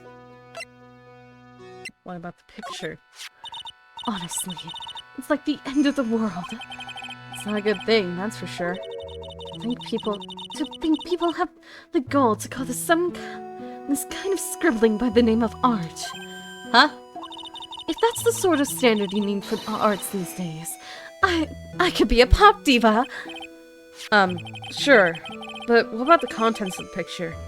What do you make of that? It's definitely the end of the world. What? Huh? Eh? This crystal sphere. It's not from a demon warding hood, but I would guess it serves a similar purpose. If it's not from a hood, then I guess it really is Miss Doxnum's staff. Look at the blood on it. Oh, poor Mystic Elise. Ellis? Iris. I must be getting old. I think I've seriously lost faith in myself. Are you talking about your performance at the trial today? You believe me, don't you? I'm not a liar. I would never lie. I know what I saw. I saw Iris pull that sword from Mystic Elise's body that night. I'm certain of it. At least I was until this morning. I don't see any psyche locks, so she must be telling the truth. So why are you so unsure of yourself all of a sudden? You know, that artist who testified after me. I saw Iris flying, her white hood fluttering. Felt like I might start flying myself. When I saw that man testify so brilliantly about something so impossible, I started to wonder if I had acted just like him when I was on the witness stand. I wouldn't take that guy too seriously. He's an artist. All he draws is trouble, and nothing else. If both Bikini and Larry are telling the truth, that can only mean one thing. They both didn't see what they think they saw. Inner Temple. On the night of the incident, you met Iris at the Inner Temple. Is that correct? That's right. I'm sure it was Iris. But Iris claimed she was in her room in Hazakura Temple. I knew I shouldn't have come back here that night. But because you did, Maya stuck all by herself at the Inner Temple. I am so sorry. The drafts in that place are nothing to shake a stick at. Winter is especially bad. I'll bet. The training hall looks like it's about to fall down any second. Eagle Mountain has always been prone to earthquakes, just so you know. Earthquakes? Yes. I wouldn't be surprised if the next big one levels the training hall. You gotta get me out of there. Fast! Or we can take our time. Just wait until the earthquake hits. Natural disaster! Natural causes! I didn't do it! I might have prolonged the rescue team. I might have made them sit down for coffee instead of going over to rescue her. But not my fault. It's the earthquake. It's a natural disaster. It had nothing to... I didn't do it. I didn't kill Maya. I'm not gonna be the one to lead Maya into destruction. It's the earthquake. I'm just holding up the rescue party before they can get to her before the earthquake. But still, there's really no need to worry. That area on the other side of Dusky Bridge is isolated like an island. Like an island? How so? Well, the only thing on that side of the bridge is the Inner Temple. No one lives out there, and it's surrounded on all sides by the river or the forest. I see. So a criminal would be trapped should they choose to flee in that direction. As long as the bridge is out of commission, he or she will have to stay there. That means Maya could be stuck out there with a murderer and with no way of escape either. I'm totally fine with that. Let her die. Oh dear. Yes, I suppose it does. Please, Gumshoe. Get that bridge up faster. Or slower. Please, slow down.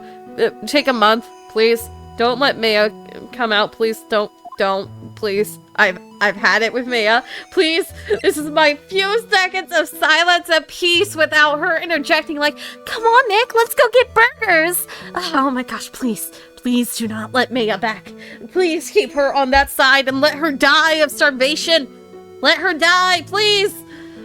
Miss Doxinen, I'm curious about a few things, if you don't mind answering some questions. Oh? Do you need to know my measurements for your investigation or something? What? Your measurements? What measurement? I don't need to know how tall you are. No. I want to know a little more about the victim, Miss Elise Doxinen. I'm afraid I don't know her waist size. Or her bust size, for that matter. No.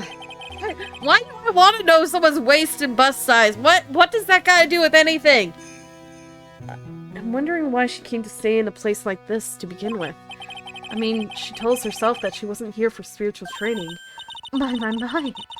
You make it sound like the place is some sort of dump, Mr. Wright. Mystic Elise was here to soak up the natural beauty of Eagle Mountain, if you must know. There. You did it again. Sister Bikini. I notice you always refer to Miss Doxinen as Mystic Elise. Oh! Yes. Now, why is that? After all, she's not here as an acolyte. We address all of our visitors as mystic. It makes their experience feel authentic. And anyway, she's older than me. You must respect your elders, you know. How old are you? How old are you? You're 48. How old? Huh? How old is she if she's older than you? If you're 48, is she like 60? 60-year-old woman? What the frick? What do you mean she's older? Like a year or two older or what? What? How do you know that? How can you say for sure that she's older than you? Oh, Psycho-Locks! Oh my gosh, there's 5 of them again. Why 5? Why is there always 5? Seems Miss Elise Doxinen was no ordinary visitor after all. There's Pearls. She was with Miss Doxinen on the evening of the murder, and now she's vanished. No, she wasn't. If you recall, Miss Doxinen said that she was missing to begin with, and didn't know where she was. She didn't show up to her room. That's probably why she went to Dusky Bridge to look for Pearl. It's all gotta be connected somehow. Where's Pearl? Why did Pearls have to get mixed up in this mess? Please, Mr. Wright. I know you're worried, but try to keep it together. Oh man, my head's throbbing so bad. It's killing me. Pearls. She was with Miss Doxinen on the night of the murder. Remember? Yes, but I have a temple to run, you know. I was busy preparing for the training. I didn't see the little darling even once after we'd finished eating dinner. The murder. It didn't take place right in front of her innocent eyes, did it? She gets tried to murder scenes all the time. According to the detective, she hasn't turned up at her home either. Come on, keep calm. There's only one place left where Pearls could be. She just has to be there. Come on, Gumshoe. Tell me you'll be done with the repair soon. I need to get to Pearl, please. I'm about to cry. I want Pearl. Where's my Pearl? February 9th, Hezekura Temple Courtyard. This is where Sister Bikini witnessed the incident. It's hard to imagine she was lying on the stand, so maybe there's some clues to have yet to be found. Clues here that have yet to be found. The main gate's on the other side of the stone wall. The difference in elevation is almost 10 feet. That's how steep this hillside is. It's also the height the body fell from, according to the autopsy. Is it possible that Miss Doxinen was pushed from the top of the wall?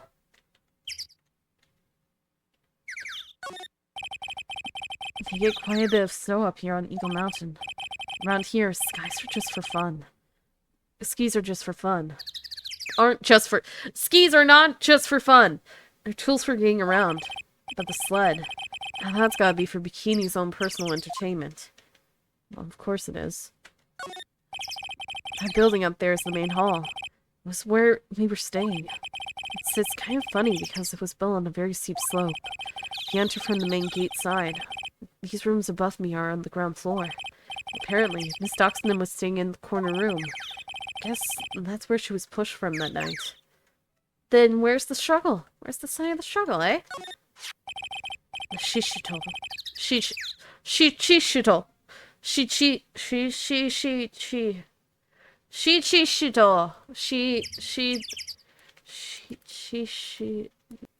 Shikashito. I literally looked up how to pronounce.com for this. Shikashito. Shikashito. The Shikashito. The Shikashito. It's there, Mystic Amy's right hand. It was proven in court today that it wasn't the murder weapon. Given the design, it must have been used for some pretty gruesome things in the past. It has to be, considering there's 7 branches, but I feel like the branches are meanings of, like, the main family, and the branches are, like, the branch family. Miss Doxton's staff. I definitely remember there being a crystal sphere attached to the staff.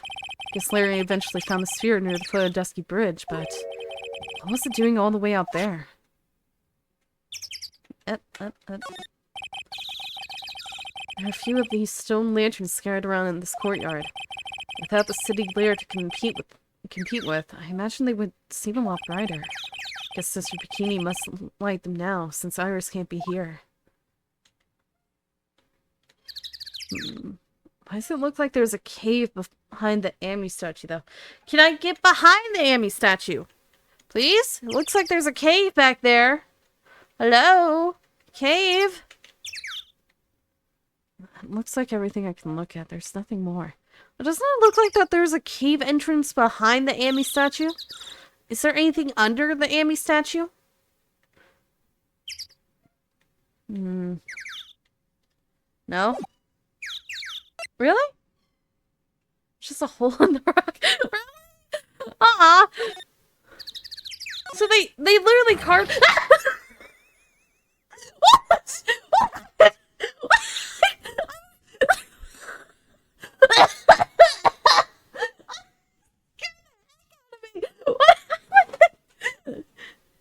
Hey!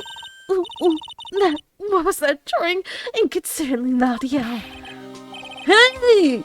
So this is where you've been keeping nice and warm, I see. I was trying to word out Shikashino, not to mention I was curious if it was just a card. You can clearly see the end. Are you sure though? Because the end is kind of covered by the statue. There might be a hole in it. That I overthink. I'm sorry. Detective, have you finished repairing the bridge? Yes, I did. I told you I'd let you know. Well. Then I'll come along with you then. Sorry, ma'am. No unauthorized entry. Access is restricted to people involved in the case. What was that? I'm involved, aren't I? You couldn't get much more involved than me. Well, yeah, but that's not what I mean. Francisco, where'd you come from? Just to defend Bikini? It's been a while, Scruffy. Hey, it's Miss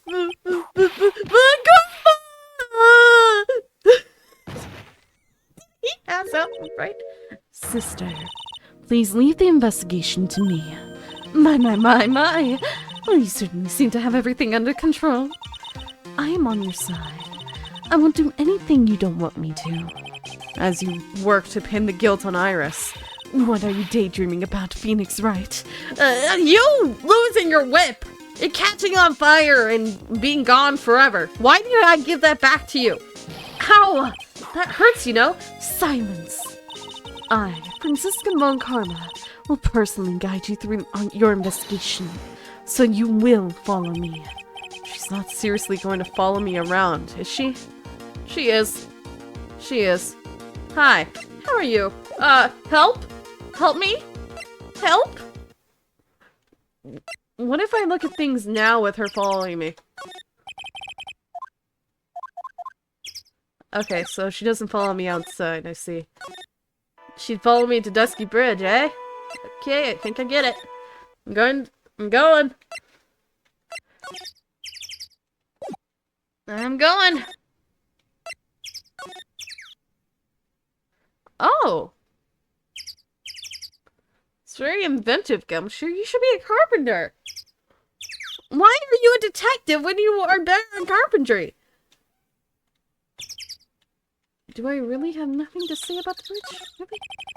The thing looks like it's ready to collapse. At least more than it did before.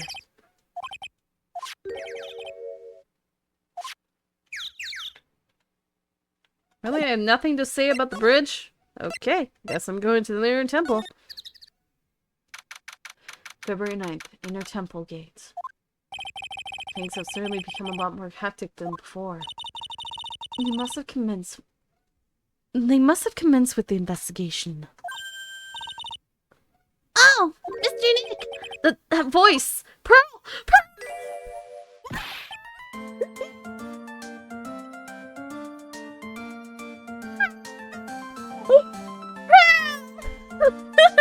Pearls! Mr. Nick! Mr. Nick! I thought you were kidnapped, Pearl! Don't scare me again, please! Don't go wandering off! Have you been stuck over here? Have you been stuck here? Oh, Pearl! Oh, I'm so glad that you were abducted by your mother! Oh, Pearl! So, you were here? Ever since that night? I was so lonely. I thought I was going to die. When I woke up in the morning and saw that dusky bridge was gone, I realized I was all alone. She was all alone. It must have been very trying for you, little girl. You're... I am Franziska von Karma, the prodigy. There's no need to worry now that I'm here. You're the prosecutor who was so mean to Miss Sigmaya last year. Well... I don't like you. You're nothing but a little girl without your wit. I got told off by a little girl. Miss Sigmaya didn't do anything wrong. But you were so mean. I'll never forgive you. It looks like Pearl's words are getting under her skin. Don't you... Why are you whipping me? I didn't even say anything. You didn't have to. The smile on your lips gave you away. Anyway, Pearls, why are you upset with her being mean to Maya, but you're not upset that she just whipped me in front of you? Are you with Maya? I'm sorry. It's all my fault. Huh? What are you talking about, Pearls?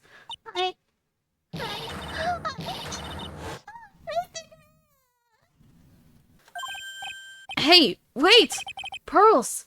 She just ran off. Ow! Why? That was cruel, Phoenix Wright. To make a little girl cry like that is inexcusable. You make her cry more than me! What was that all about? Pearl's acting like that. It's giving me the creeps. I guess I better take another look around since I finally got the chance. Especially since something about this place seems different from 2 days ago. The rope is gone. The rope is gone. Also, the incinerator is open. Why is that? It's been uncovered and open. Who did that?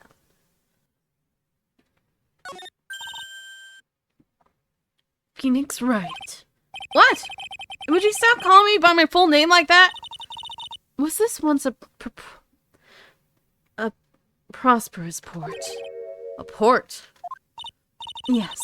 The Metal Hook is a mooring post for boats, you know. No, Franziska, it's not. Franziska, this was more of a mooring support for the bridge. Oh, that's an anchor from one of the wires that was used to hold up the bridge. I think the wire that was tied to this one was probably snapped when the bridge burned down. Wait, then wouldn't half of it be on it? I mean, there's no way that there was ever a port all the way up here. Don't get smart with me, Phoenix Wright. But I didn't say anything. You can see Dusky Bridge from here. It's an unusually long bridge, isn't it? I would say it's about 20 yards. I guess the gorge is too wide to cross over a piece of rope or wire, huh? Therefore, no one has crossed the gorge in either direction since the night of the murder. Simple yet sound deduction, wouldn't you say, Phoenix Wright? You're okay. You're not really contributing to anything. Monks. Look at all the Buddhist statues lined up along this path. Phoenix Wright, do you think this is how many siblings the head nun has? What? Why don't you ask her the next time you see her? You know what? I think I will. And she'll probably slap you for prying into her private affairs. And then go whip me because I let you question her about her siblings. There's a weird smell coming from the incinerator. The door is also open, almost like it's begging me to look inside. Well, let's see what stunning clue is concealed in here, shall we? Huh? It's empty. How naive of you, Phoenix Wright. It's a bit strange, don't you think? Franziska von Karma? I seem to remember. There was snow on this incinerator the first time I saw it. In other words, someone's been using it to burn something recently. Listen, Phoenix Wright. Oh, please tell me Maya's dead and has been burned. Please. It's impertinent to call people by their full name. Impertinent? Impertinent. What does that mean? Why are you using words I do not know? Impertinent.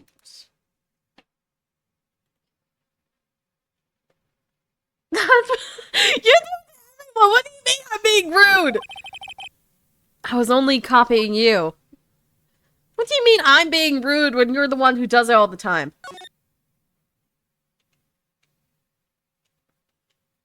The sign says Inner Temple. I don't know how you're reading it, but it's incomprehensible to me. Actually, I can't read it either. Feigning comprehension isn't a very good habit to have, Phoenix Wright. She looks really happy to have finally caught me on something. This must be the door that leads to the Inner Temple, where Mayor Theo was training on the night of the murder. Yes, there's a solidarity room there called the training hall. You could do with some training yourself, Phoenix Wright. Yow! You're completely out of shape. I don't know how much more of this woman I can take. I can take more than her than Maya. There's a little gate that leads into the garden. It says no entry on the sign, though. Come now, Phoenix Wright. What are you doing? Let's go in. It's half open anyway. What harm could come of it? But says no entry. Don't you Americans enjoy doing whatever you like and then simply say whatever? That's got nothing to do with anything. And who told you that? I don't remember anyone saying that to me. Ever. Nobody's ever said that. What are you talking about, you insane woman? Huh? Huh? Huh? February 9th, Inner Temple Training Hall. What is that? What is that? Is that... What you smeared on that? With the, what is the brown stuff? Von Carmen, okay, I don't care about the lock to let Maya die, but still, what's the brown stuff? What is that? What is that? What's wrong? Why are you so quiet? Maya, she's supposed to be in here training. Yet, it appears she's nowhere to be seen. What's that? That strange lock. It wasn't there 2 days ago. The whole room is really giving off some strange vibes. What is the brown stuff? What is this? What do you think of this yellowish poster is, Phoenix Wright? It's a scroll, not a poster. It's a picture of a woman who's actually... A woman? A woman. I don't see any woman here. There's a different atmosphere in this room since the last time I was here. No, it's not a different atmosphere. It's a different smell. It's gravy! Gravy! Gravy on the scroll! What's the matter? The scroll. It's been completely covered in gravy. Ah, yes. There's a very appetizing smell in the air. Oh, thank goodness it's gravy. But gravy is a type of sauce. So, when you run out of paint, you Americans use gravy as a substitute, I see. Huh? Huh? Friggin' racist! What the frick? No! No one does that! For starters, it stinks! This must be the gravy that we had with the roast on the night of the incident. The gravy that Pearl took with her to her room with mashed potatoes. Where are the mashed potatoes and why is the gravy on the painting? But why would anyone do this? Why this scroll? Missy's face images obscured by gravy. Paint scroll updated. Touch to see before and after view under the check screen. The scroll shows a picture of Misty Faye, master of the Korean channeling technique. Why would anyone cover it in gravy? I can't make out what that drawing on the scrolls at all. I'll never understand you Americans and your so-called artist. Artist? Yeah. Okay. Yeah, clearly. I'm the one who made it! Clearly! It's an antique dresser. Don't you dare open it, Phoenix Wright. Now, I know how Maya feels when I tell her not to touch things. What a pity. It's full of nothing but old clothes for acolytes. I thought you were opening it. I'm from the prosecutor's office. I can do anything. Yeah, you can do anything. Except stand up to a 9-year-old girl.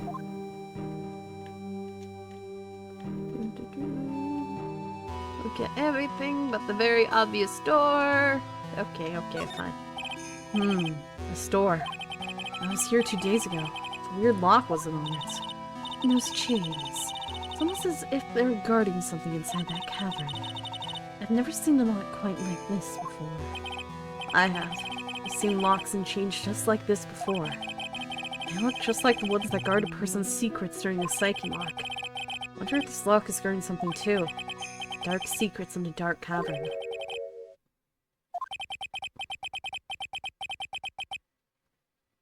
Oh, it's Gato! What took you so long? I thought even you'd manage to get here faster than this, Mr. Wright. What? Are you behind the bars? Where are you? Prosecutor Gato?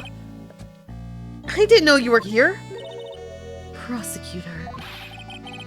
How come you didn't show up at the trial today? I can ask you the exact same question. Huh? But I had a cold, so... I had something slightly more important than a common cold to deal with. The importance of which is something you have no hope of ever understanding. Enough. I believe I have the measure of you. You are the very worst kind of prosecutor. What could be more important than a trial? Who's the wild mare, Wright? This is Miss Von Karma. She was the acting prosecutor in your absence today. Well, I guess I owe you one. I owe you one then. You can go now, princess. It's time for the big boys to take the reins. Just who do you think you are? This case is my... Hey, Philly. Know your role and shut your mouth. Can't stand women like you. Are you sexist? What the frick? I'm only going to say this once, Lady Von Whippingberg. Go home. Phoenix Wright? Well, what are you hitting me for? You deserve more cracks in that whip than that, Wright. What? You still don't get it, do you? You don't realize that you set something in motion that you'll never be able to undo. What do you mean? What? There's something different about Gato today. Whippenberg. Yeah, honestly, Gato is amazing.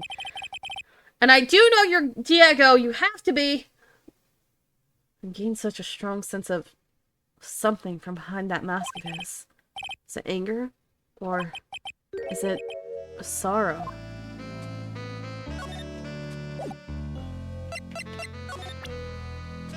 Badge. Gato?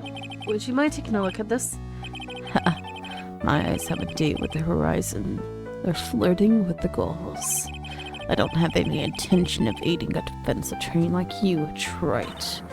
But you must help him, even just a little. Look who's talking. I had no idea such a smooth refusal would make me so angry. Of course it does. Of course it does. Okay, fine. Why didn't you show? You had some important business, that's why you weren't in court, huh? So, what was it? I told you once before. Perhaps you don't remember. I've returned from the depths of hell to do battle with you. You see, Wright, I've experienced something most have not. Death. Oh, you are Diego! You died? Of course. I mean, extradited from hell is a tedious affair.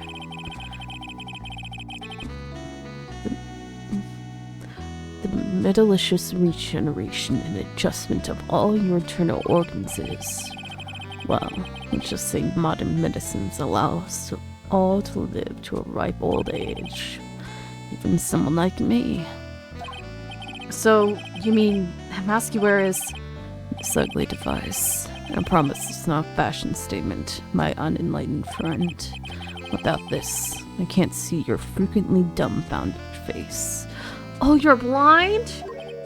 I didn't know. My essay is pretty messed up. Even with these huge goggles on my head, I still can't see everything. Still, I keep this worn-out piece of junk of a body going with regular servicing. I'm sorry, but you say you experienced death. How is that possible? What happened? Why don't you ask him? Huh? Me? Yeah, that's right. You. You should know all about it. You know when my life ended, and who ended it for me. Well, Phoenix Wright, do you? I don't know what he's talking about. I do. Although, to be honest, I do feel a little tug at the corner of my memory. I think I do know about how Ghana was killed. He was poisoned by Dahlia! It will all become clear in due time. It's clear now! Isn't that right, Wright? Do we ever see him with his goggles off? I know his eyes are probably going to be clouded over, but I still want to see. I'm curious. Can't undo. Earlier, you said I've done something that I can never undo? What did you mean by that exactly? The inner temple here on this side of the Dusky Bridge is an isolated island. That's what Sister Bikini said too. No wonder, Wright. Do you know what the police are doing here today? What do you mean? They're searching for any trace of an acolyte who went missing. Missing? As leader of the search party, I can tell you this with absolute certainty. Maya Fey is not on this side of the Dusky Bridge. Huh? But that's impossible. She came here that night and... I won't say it again. The chances of her being here are nil. I knew it! She's dead! Yay! Excluding, of course, one very unique place. One? Where's that? The Sacred Cavern, the entrance of which we are standing at right now. This is the only place that the search party has yet to explore. So they haven't searched that cavern yet, huh? Be aware, though, that the temperature inside frequently falls below freezing. Even if she were in there, the chances of her being found alive are slim at best. No! Yay! Please let her be dead! Which means, Wright, that you sent Maya Fey to her death. You fool. That's the situation. Why aren't you in there with the search party right now? You must have blinders on, my equestrian angel. Don't you see the big lock and chains? Why do you keep referring to her as a horse? It is a trick lock. I'm making preparations to open it as we speak. Well, Wright. Once again, a woman dies because of you. Are you referring to Maya or Dahlia? Once again? What are you talking about? Don't tell me you've forgotten. It was only 2 years ago, after all. Oh, you're talking about Mia. That wasn't my fault! When the last unfortunate woman died because of you.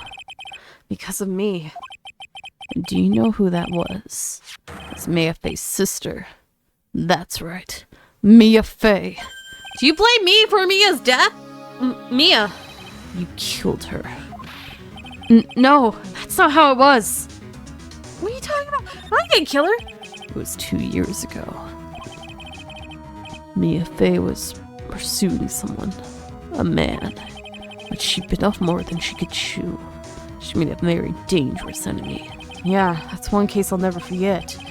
But I got that guy. Personally. Sure. Miss Fey's murderer was caught. But that won't bring her back. Well, no, but... You were with her at the time. You and no one else. It was your responsibility. You should have protected her. You say Mia Fey was your teacher. Well then, I'd say you learned nothing, Wright.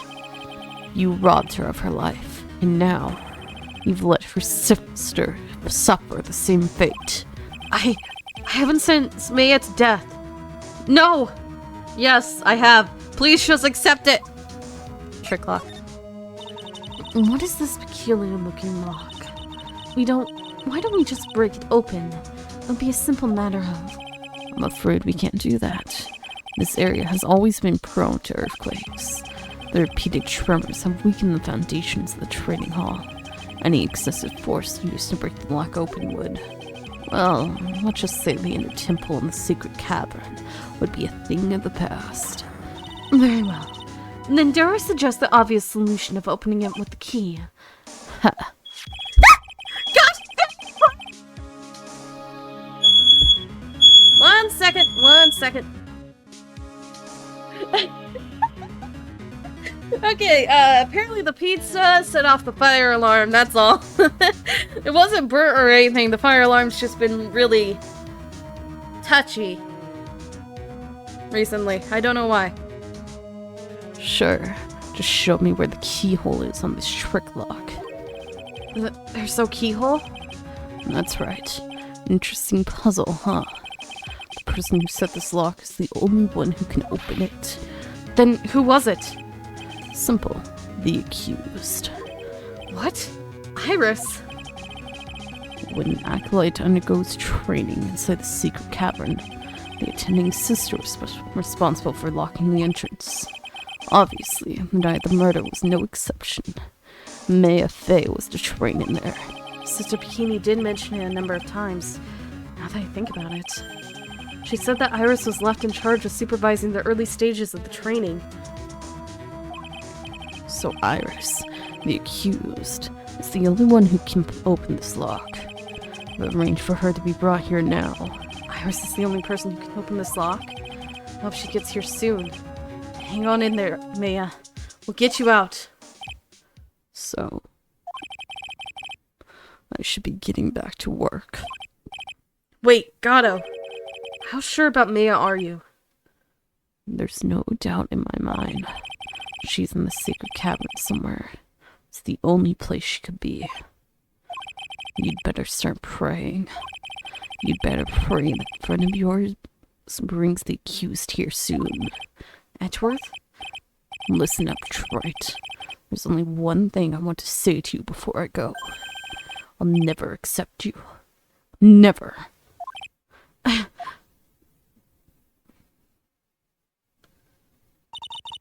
You should choose your friends more carefully, Phoenix Wright. That's what everyone says. Looks like I don't have much of a choice. Guess I'll just have to do what I can for now. Be sure I can't... You sure I can't do anything about the lock? I feel like I can, but I can't.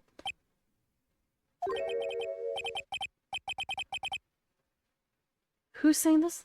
I don't know. Should I or shouldn't I? Sounds like someone's talking to himself, but where's that coming from? Oh, it's Gumshoe! I don't know. Should I or shouldn't I? Yeah, I guess I should better wash that off. That's what I'll do. No, but I can't do that. I'm a detective. My brain! This is driving me nuts! Ah! Is something troubling you, Scruffy? But please don't whip me like that all of a sudden, sir! It is merely a simple greeting. A friendly tap on the shoulder. With my whip. You're acting like it's every day somebody comes up with a whip and whips somebody. Why haven't you been arrested yet? For assault! Battery! This is battery! Why have you not been been arrested for battery or aggravated assault at all yet? Why not? So what's up, Gumshoe? There's something on your mind? Look at you, pal! Perhaps you were trying to decide if you wanted to wash that off or not? How did you know, sir? Oh, yeah, I nearly forgot. You can't go through that little gate there, okay? Why? You mean the one that says no entry on it? I, kind of already snuck in there. Is he trying to be clever or something? So what's behind there, Scruffy? Huh? Kind of garden-like garden. Garden? Yeah, anyway, it's under investigation right now, so keep out! I'm not telling you, I'm asking you, pal. You got me? Isn't it normally the other way around? Well, see you later. Huh? So, shall we adjourn to this garden, Phoenix Wright? Of course. What else would we do? I really want to know what Gumshoe was thinking of washing off. Guess we're going to the garden. What the frick?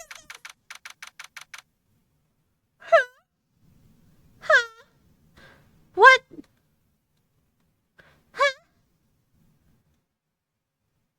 What the frick? This is not a garden! There's a strange feeling in the air. I wonder what it is. Oh, I don't know. Could it be the blood? Could it be the frozen wasteland? Could it be the fact that there is a water chute and there's no water running through it? Strange feeling. Forget about that. What's that strange writing on the stone lantern? Ah! What are you doing here, sir? I thought you said you can't come in here! Don't you know, Scruffy? Von Karma will always show up wherever there is a clue. And there are plenty of clues to be found here. But... Why don't you want us in here? Huh? Because of this? Because of this? What the heck is that? Uh-oh. You spotted it, huh, pal? Are you kidding me? It couldn't be more obvious. Says Maya. Yeah. Before you ask, it's written in blood. We will answer all our questions now, Scruffy, without exception. Yes, sir. What's that on the ground? What is that? There's a charm or something poking out from the snow. It's very old. There's some other cord tied to it, too. Apparently, it belonged to the victim. To Miss Elise Doxman. Yeah, there was a broken layer of cord around the lady's neck. The end of the cord's found on both the victim and on this charm match exactly. Sounds to me like this little trinket is going to be my ticket to getting some very big answers. Carrying his master's talisman added to the court record. Dang it, didn't mean to do that. A little lantern and a little statue. And a certainly a quaint little garden. Oh! What? What is this huge bowl here for? It's a bamboo shoot water trickle thing. I don't understand what it is. It's supposed to be soothing. Oh, I know this one. It's a water bowl, isn't it? Everything else is completely frozen over. But this ice in this bowl has been broken. It's true. Wonder if that has any impact on the case. Well, I doused my face earlier with water in this. I was getting kind of sleepy. Next time you're sleepy, you need only come to me. Got it? I'll make sure I wake you up. With my whip. Why is... Well, this is on. There's There's no snow on the ground around here. It's an almost perfect rectangle. Couldn't have happened naturally. Yes, it appears as though someone was carefully cleared away the snow. No doubt it was you, wasn't it, Scruffy? Huh? No, it wasn't me, sir. It was already like that when my man and I got here to start the investigation. If it wasn't the police, then who did it? Oh yeah, there's something I need to tell you. Just between the three of us, okay? What is it? It's top secret. You can't tell anyone, got it? Understood. Well, when I was a kid, I got knocked out at the local wrestling contest, you see? I was so disappointed I just picked up my mouth guard and cried all the way home. Man, I got in so much trouble when I left it on the couch. Eh?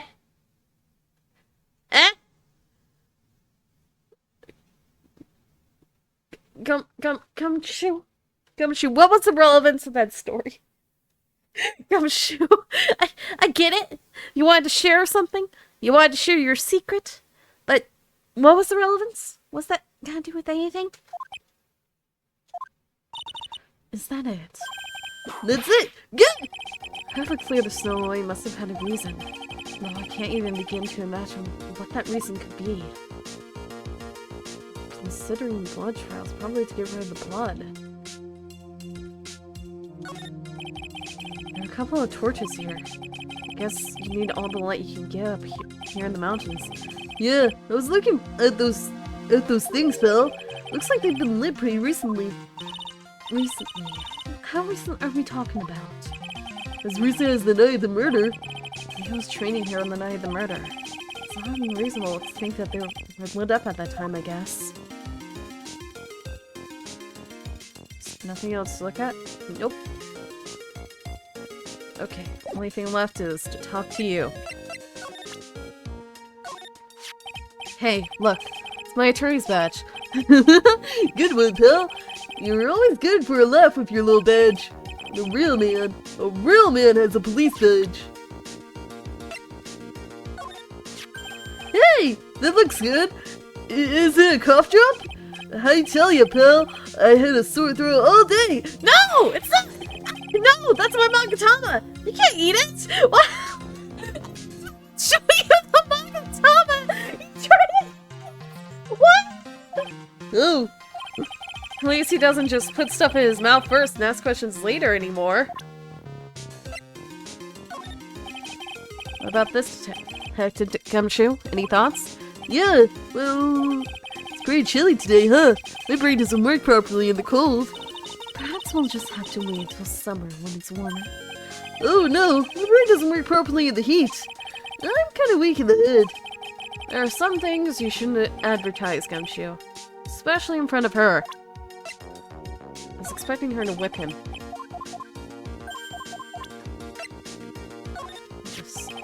Do you know anything about the Scroll Detective? Well, I know it smells great. Yeah, this is just the kind of weather for some steaming mashed potatoes and gravy. I really love that stuff. I did so— Ah! Have you nothing else to say about that than your inane ramblings about gravy? Not really. Let's leave it at that, okay?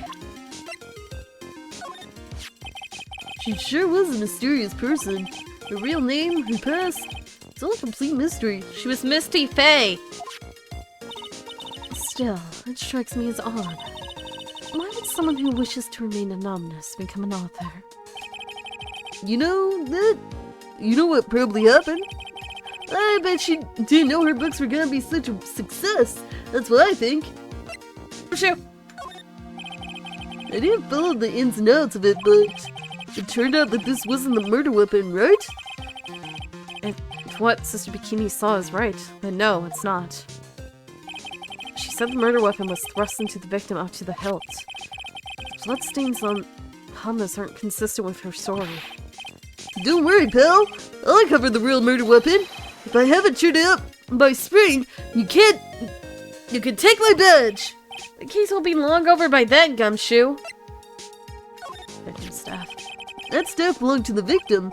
Yeah, and apart from the crystal missing from the top, there's nothing wrong with it. Oh, I just remembered something important. It's just between us, okay? Is it going to have anything to do with the case, Detective? Well, no, but it's really... And then I'm not interested. Yes, sir. Be consistent when you're talking about things! What do you make of this photo of the crime scene? It's really gruesome. All I gotta say is that the killer's messed up in the head. It turns out that Shichishido thing wasn't even the murder weapon. So then, why would someone stab it in the victim like that? To incriminate someone? That's the mystery we're here to solve. Oh, it was like a circus today in court. All thanks to this little sketch. At the risk of repeating myself, you really ought to choose your friends more carefully, Phoenix Wright. Okay, I know Larry's a bit out there, but he genuinely wants to help Iris. I'm sure of that. You wouldn't have produced this for no good reason. You were nothing more than a marshmallow on the inside. The both of you. Who else are you calling a marshmallow? Larry? A marshmallow in the head? This was found close to Dusky Bridge, wasn't it? That's what the artist guy said, yeah. Right after the defendant flew over the burning bridge. According to his testimony, she dropped him when she lay on the other side. This crystal did belong to Iris. The crystal had dropped off Miss Emily's Doxson's staff. And there were traces of blood on it, too. The real question is, what was it doing near the foot of Dusky Bridge? Curie Master Talisman. That thing must have been worn by the victim. There's no other way of looking at it. You mean because of the matching leather cord found around the victim's neck? Yeah, I bet it was one of those things she always wore. I've got this safe driving charm I've been wearing for over a year now. Now if I ever get into an accident, I guarantee it'll be the other guy's fault. Wait! About a year ago, you did have an accident, though! Isn't that supposed to stop you from having an accident in the first place? You had an accident like a year ago! You had it for over a year! That means that... What? Huh? Did you get it before or after your car accident with evidence? The situation hasn't changed. We still don't know anything about Mia's whereabouts. She's gotta be in the secret cavern, though. That's the only place left. I heard it's real cold in there. You gotta get her out fast, or it could be bad, pal. No, just let her die. Isn't there anything you can do, Detective? What are you talking about? Huh? We're already on it. You can get a faster response from a computer. Mr. Gunner put everything in place right away. That guy doesn't mess around. Gato? Yeah, the coffee-drinking mystery man who didn't show in court. I gotta say, he's totally made me rethink my perception of him, pal. She cross-examined me once, you know? Yeah, that was us. The big guns, locking horns. The witness versus the lawyer. It was a battle of cutting tactics and tricks. The witness isn't supposed to play any tricks. I can't believe she's gone. What's wrong? Apparently, the girl's trapped over here since the night of the murder. Did she say anything to you about Maya? She wouldn't tell me. She's not gonna tell me something if she's not gonna tell me something if she wouldn't even speak to you, pal. She was real upset. She wouldn't stop crying. Phoenix Wright. Look sharp and go comfort that poor young girl. I don't know where Pearl is. I'm gonna go hug her as soon as I do. I will. Trust me, I will. That guy's got more mysteries than a choose-your-own escapade book, pal. Yeah, I know. Trust me, I already know. I can't believe he skipped the trial like that without even getting permission. He'd have been fired for sure if he worked for a normal company. I would have expected the prosecutor's office to be so lax. Don't get the wrong impression, Phoenix Wright. More importantly, doesn't it strike you as odd that the police are unaware of the man's medical situation? Of course, being extradited from hell is a tedious affair. The meticulous regeneration and adjustment of all your internal organs is, well, let's just say modern medicine allows us all to live to a ripe old age. Even someone like me. Yeah, I see hiding that from everyone. Additionally, it raises another question. Why do you choose to tell him you? Yeah, why did he? Because he's Diego! Hey, you want to hear something, pal? Come on, I know you do. Maggie says she's gonna buy me a new coat. Really? That's great. Yeah, I think it's to say thanks for helping her out during the last case. Which means I can finally check out the sticky sweats of Greg! You mean you don't have any special attachments to that coat? And after all the effort I took to mail it back to you from Germany. Well, I'll be sure to take good care of it once it's retired, sir. I don't want to be whipped again, I gotta play along! She's a sweet old lady. She doesn't look like the lying type to me. But there was a problem with her testimony, wasn't there? Yeah, but I don't think it was her fault. She was just trying to say the right thing and it came out wrong, that's all. I know what it's like. Happens to me all the time. For a detective, you are completely lacking in the power of observation. I don't know. I'm not so sure anymore. The clues we found today have turned this case all topsy-turvy. I can't see how Iris could have done it now. Oh, how interesting, Scruffy. Sadly, I don't share the same sentiment. Prepare yourself well for tomorrow, Phoenix Wright.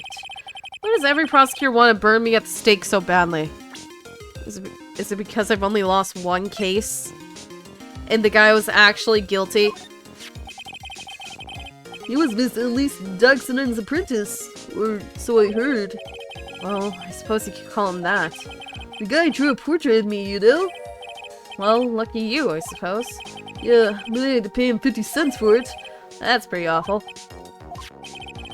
You weren't really enthused about this guy either, huh?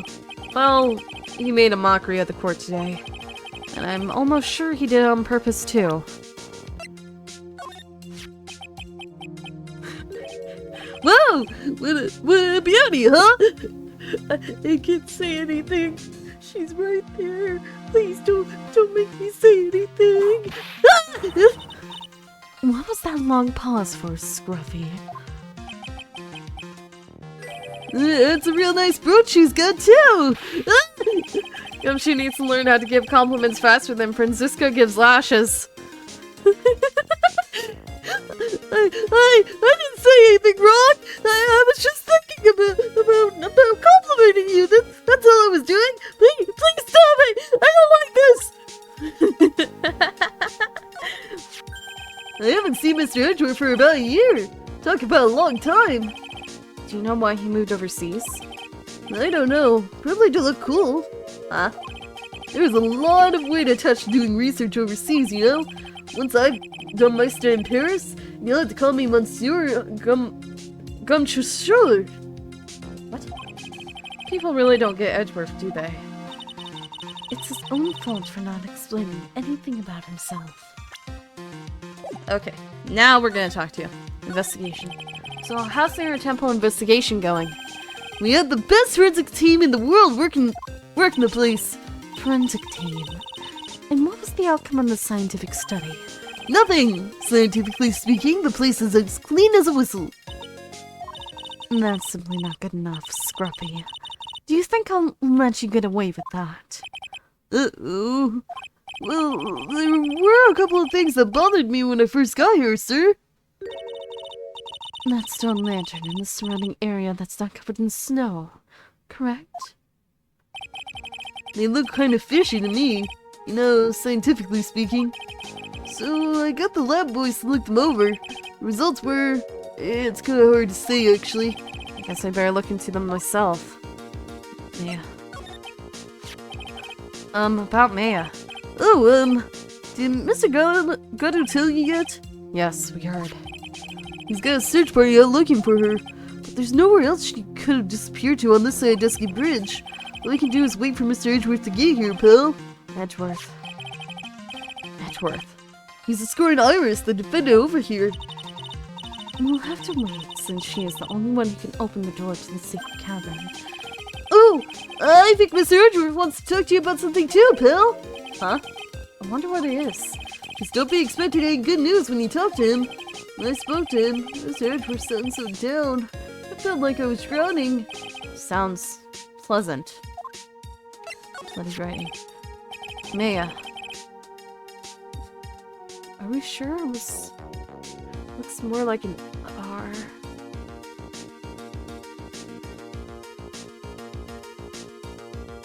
Are we sure they were trying to spell Maya? So these letters are written in blood. Yeah, what's worse is it's the victim's blood. Huh? This is Miss Doxman's blood? Oh, I'm trying to figure out if it's Maya or if she wrote it weird. Because it's not consistent being Maya at all. Because the Y looks more like an R, and the A's look like O's. So it's making me think that she was attempting to write Morgan. We haven't done a detailed analysis yet, but it's looking that way, pal. Most interesting. Phoenix Wright, I presume you know, don't you? My Maya's name is written upside down. You know what? That was really bothering me too. I just came up with the answer, the result of my own special gumshoe investigation. Really? Do tell.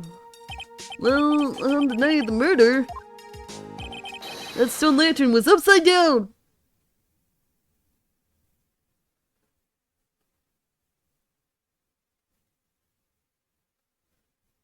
Eh? What? No. Huh? What are you talking about? What? Anyway, there's really only one logical explanation to this mystery. Miss Elise Doxman wrote the letters herself, in her own blood. You must be joking. That's impossible. From the writing, the victim's blood, and the other clues left behind, it seems pretty likely that this garden was the scene of Miss Elise Doxman's murder. At least that's our current theory on how the events took place, pal. What? True crime scene. So Miss Doxman was killed here? However you want to look at it, that's what people are saying now. Then what Sister Bikini saw in the courtyard at the main temple was... Well, what was it? That wasn't the scene of the crime. What did she see?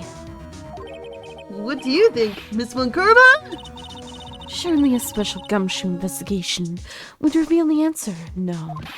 But wait a sec. Fully writing in all the other clues here. Someone could have easily set all this up after the murder, right? Sorry, but that's not an option, pal. Why not? How quickly you forget, Phoenix Wright. Ever since the incident occurred, this place has been completely inaccessible. Because Dusky Bridge was completely burned out. I was overseeing repairs to the bridge the whole time. No one came over here before me and my men. Which means no one could have planted all this stuff here, pal. I can't think of a counter-argument to that. I knew it. I should wash the blood off the lantern as soon as I got here. This really was the scene of the crime. I need to figure out exactly what it was that Bikini actually saw. Interesting.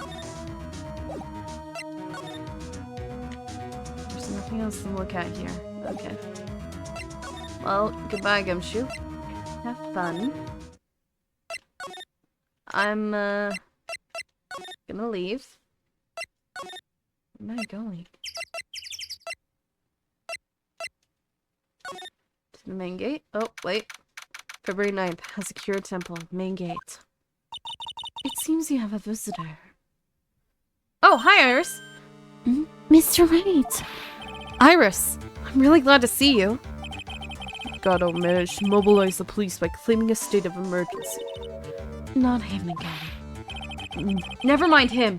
You've gotta hurry and unlock the sacred cavern. I'm sorry, Mr. Wright. It's my fault someone so important to you is locked in there. Mr. Edward, can we press our conversation later? Alright. Let's hurry to the inner temple then. I'll see you later, Wright. Wait, Edgeworth! I'm coming with you guys! Sorry, Wright. Can't allow you to come with us. What? I hate to be the one to bring it to you, but they have Faye's in a rather delicate position. What do you mean by a delicate position? This isn't simply a rescue operation, Wright. It's also an investigation. And that being the case, I can't allow members of the public to interfere. Come on, Edgeworth! If anything happens, you'll be the first to know. Please, understand, Wright. But it's me! Mr. Wright, all that matters is that Mystic Mia is rescued, correct? Listen to the voice of reason for a change. Phoenix Wright. Can you make sure she's dead? From now on, consider anything beyond this new bridge to be off limits. I'll be going now. Excuse us. Wait. Huh? Wait, is Pearl still over there? Hey! Ow! This is no time to be standing around, Phoenix Wright. Aren't there other things that demand your attention? She's right. Thanks for reminding me. Yeah, her Psyche-Lock with it. Huh? Where'd she go? February 9th, Hazakura Temple, main hall. Oh, there you are. Hi. Sister Bikini looks like she shrunk some since I last saw her. Don't be so rude, Phoenix Wright. What's wrong, Sister Bikini? My, hello you two! How are you doing?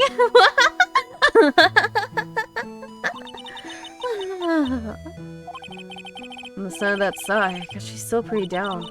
I was just here, you know. She's accompanied by that handsome crimson-clad prince.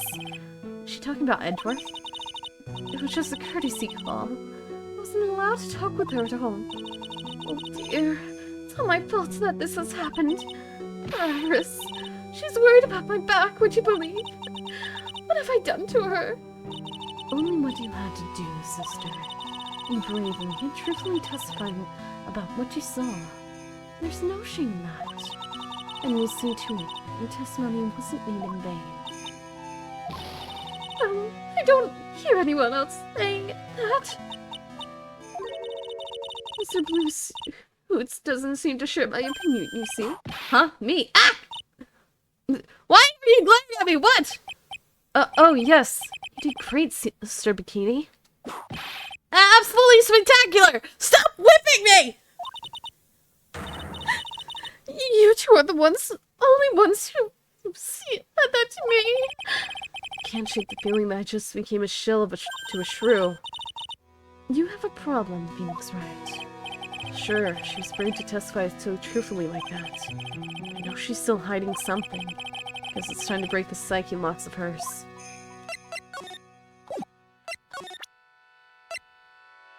I should probably save before I do that.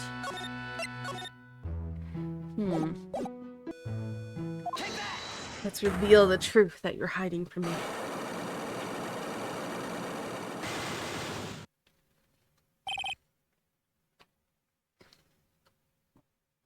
Lee Stockson. Sister Bikini, the truth is becoming increasingly clear to me. I'm convinced that Miss Elise Doxton has special significance to this temple. As to why she has special significance, I believe it has to do with her true identity. What on earth are you talking about? She was... Mr. Elise was an author. Just an author of picture books. To be honest, I had my suspicions about almost immediately after I met her. Suspicions? Yes, I don't have any evidence to support my theory, though. But now I do. This piece of evidence proves Miss Doxman's true identity. True means master talisman. Miss Doxman had this charm with her at all times. Yeah. Where did you... This isn't some cheap good luck charm either. Then... What do you think it is, Mr. Wright? What could a talisman like that possibly mean? It's a talisman, isn't it? Interesting. Oops. This thing speaks volumes about who Miss Doxman really was. This talisman, and what other item unequivocally prove Miss Doxman's true identity.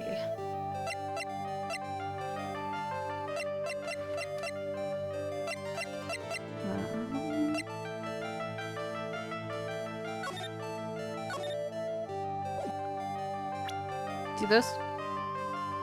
What's this one? Oh, it is. Okay. The painting is obscured by this gravy stain at that moment. But the scroll shows the master of the Curian channeling technique. The crest at the top of the sign is that honorable title. It's the very same crest that adorns the talisman the victim carried with her. This crest is reserved for the master of Kurain. Who on earth told you that nonsense? I've got no idea what you're talking about. The new master, Maya Fey, told me. What? You mean that acolyte? This misty face? Daughter? Yes. Are you sure? Yes. In fact, since her eldest daughter passed away, Mia is Misty Faye's sole successor. Mystic Misty! Oh, that was quick!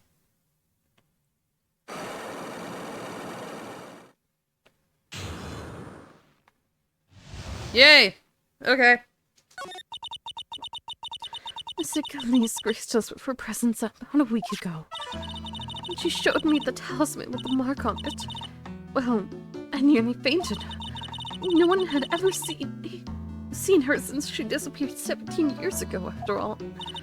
What is the significance of this talisman, sister? The Kurain talisman is a symbol of the master of Kurain. The bearer must carry it with them always until their death. Until their death. So Elise Doxman was really Maya's mother, huh? She was Misty Faye, the master of the Kurain channeling technique. I knew it! This entire time I knew it! The truth comes out at last. Looks like we're making some headway here. Tell me, sister, after 17 years, why did she choose to show herself now? Because something happened that called her out of hiding. What happened? Well... Earthquake? Earthquake? What's happening? It can't be. Earthquake! Ah! Oh my goodness! The inner temple! This kind of tremor might... I can't even see you! You're so shaky! Wait! Edward! Edward! No! The inner temple. The sacred cavern in the training hall. My What? Maya! Edward! Edward! Wait a second! Edgy! It seems to have passed. Well, we can't just stand here and do nothing. Let's go! What? Where? To the inner temple, of course. Where else? Sister Bikini, we'll finish this later, alright? Of course. You run along now. People may have been hurt. I must get some first aid kits ready. Not to mention Edworth is probably traumatized right now. Come on then, Phoenix Wright. They won't bar you from entering as long as I'm with you. Thank you. Right at that moment, I had the worst feeling in my gut. We just had an earthquake. I wonder if he's alright. Please tell me he's alright. I don't care about Maya. She can be dead. You look worried. Are you thinking about Miles Edgeworth? I am. Come on, let's go.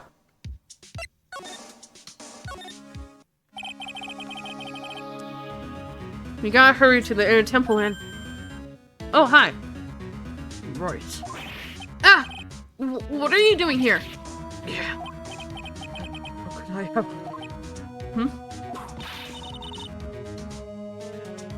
How do you expect us to understand if you don't speak up?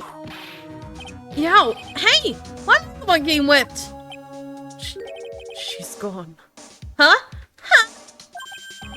No. The defendant, Iris, she's gone. Gone where? She fled. She escaped. What? What do you mean? What happened?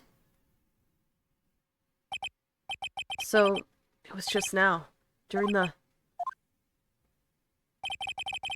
easy to see Edgeworth's one and only weakness.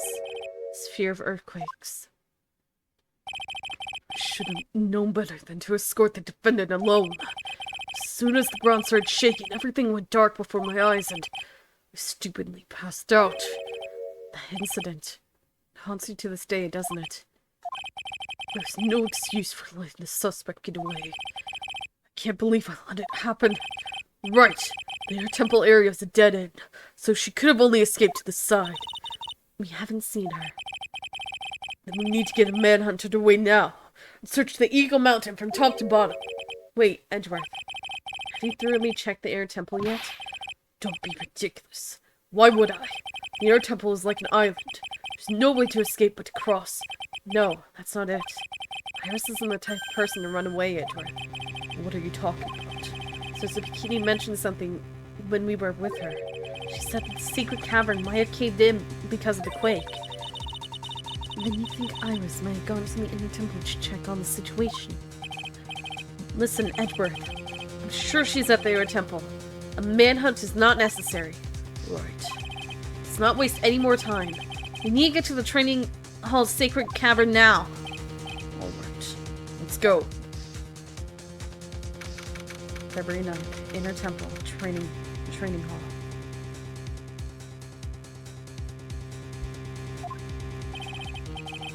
Fortunately, the secret cavern hadn't caved in. But what we found is something none of us could have ever expected.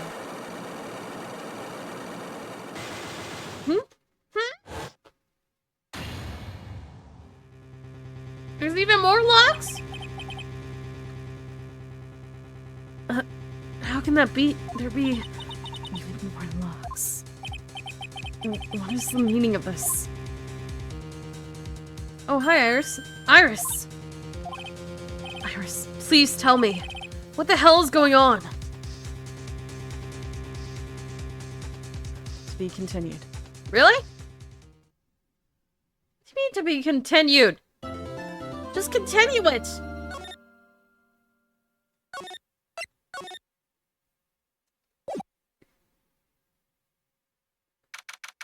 February 9th, Inner Temple, Training Hall. Right. This is what Gata was talking about? Yeah. Trick box. Now then, Iris, please remove these at once. Mr. Edgeworth, I'm afraid I can't. It's not possible for me. What? During the earthquake, when the cabin was in danger of caving in, Iris escaped. I know that there was only one lock when I last came here. So you're saying that you can't undo the new locks? Yes. If only it was stronger. Edward, how are you feeling? You look a little pale in the face. If you want one to talk with your face all green. Miles Edgeworth, go and get some air. I'll watch over the suspect. And go and get a grip on yourself. Don't be ridiculous. I'm perfectly fine. There's no telling what sort of mistakes you can make in your current state. Go and get some air. That's your only concern now, Miles Edgeworth. Understood. I'll handle the investigation in the garden. And take care of things here. Oh, okay, bye. Edgeworth. He's got so much pride that he's probably off crying in a corner of the garden. Pride is simply another trap that hinders us in our lives. Says you!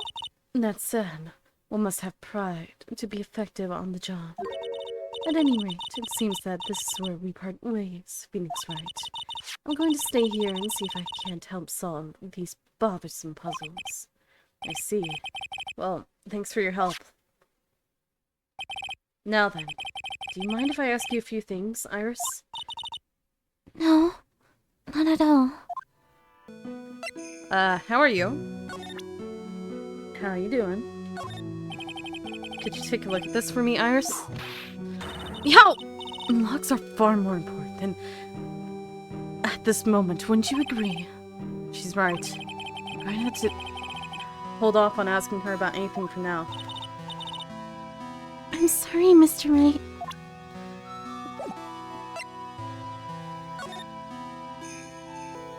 I got myself coffee and I have my dinner, so I should be good. And I won't stop streaming until I beat this. We're really close to the end now.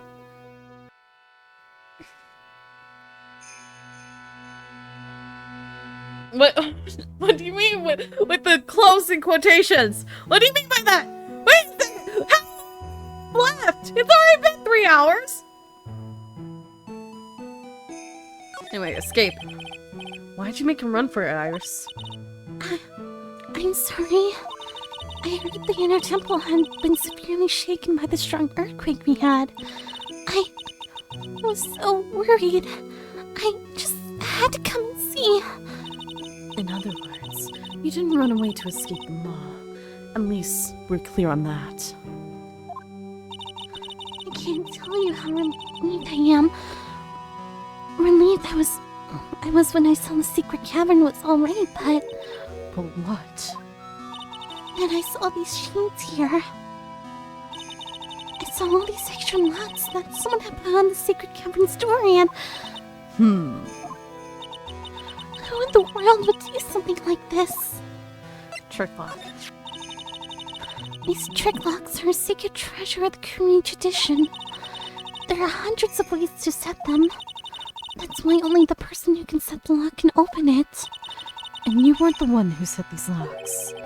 I don't think it's that simple, Franziska von Karma. When we were here the first time, there was only one lock. But now, somehow, there's 5 of them. What does that mean? It means that someone wanted to secure the place even more. And they wanted to secure it before you got here, Iris. Presumably, because they wanted to make sure Maya can get out. This means that Iris can only open one of these locks. The first one. Oh, hydrate. Yes, that's correct. What? Iris, try to think, please. Is there any way around this? Well, like I said, there are hundreds of different ways to set these locks. I suppose if I went through every combination with each one, I could remove them. But it will take time, won't it? Yes, about a day if I had to guess. A whole day? Well, that's better than leaving the locks in place. Will you do this for us? Sure, I'll do whatever I can. You gotta wait another day? Hang in there, Maya. You're going to have to call on your inner strength now. Night of the crime. You know what, Iris? Still one thing I don't quite get. And what might that be, Phoenix Wright? I think it's obvious. Iris, on the night of the murder, where were you? Please, Iris, don't give me that look. You told us that you were in your room at the Hazakura Temple at the time of the incident, but you were seen the same evening at the Inner Temple, and then you were spotted at seeing the crime in Hazakura Temple too. Being spotted at both Hazakura Temple and the Inner Temple. It's as if you were... Well, Iris, I think it's about time you told us the truth. You have a twin sister, don't you? You're actually Iris Hawthorne, aren't you? I knew it. There's something going on here that we don't know about.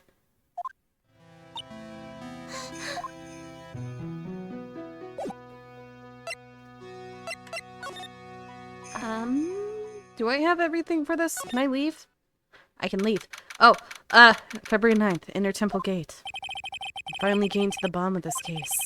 I can count on Iris to break those locks, so I should try to gather more clues.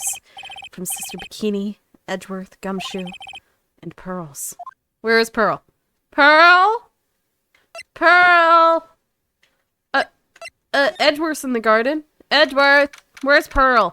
February 9th, Inner Temple Garden. The cops are still combing the place. They look pretty nervous. I'd be nervous too. It's gotta be a tough job. Especially if Edgeworth just sulking in the corner.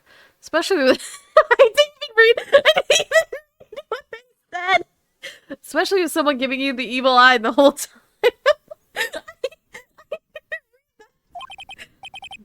Oh, you've done that. Wow, I can't believe it's still bothering him. Edgeworth?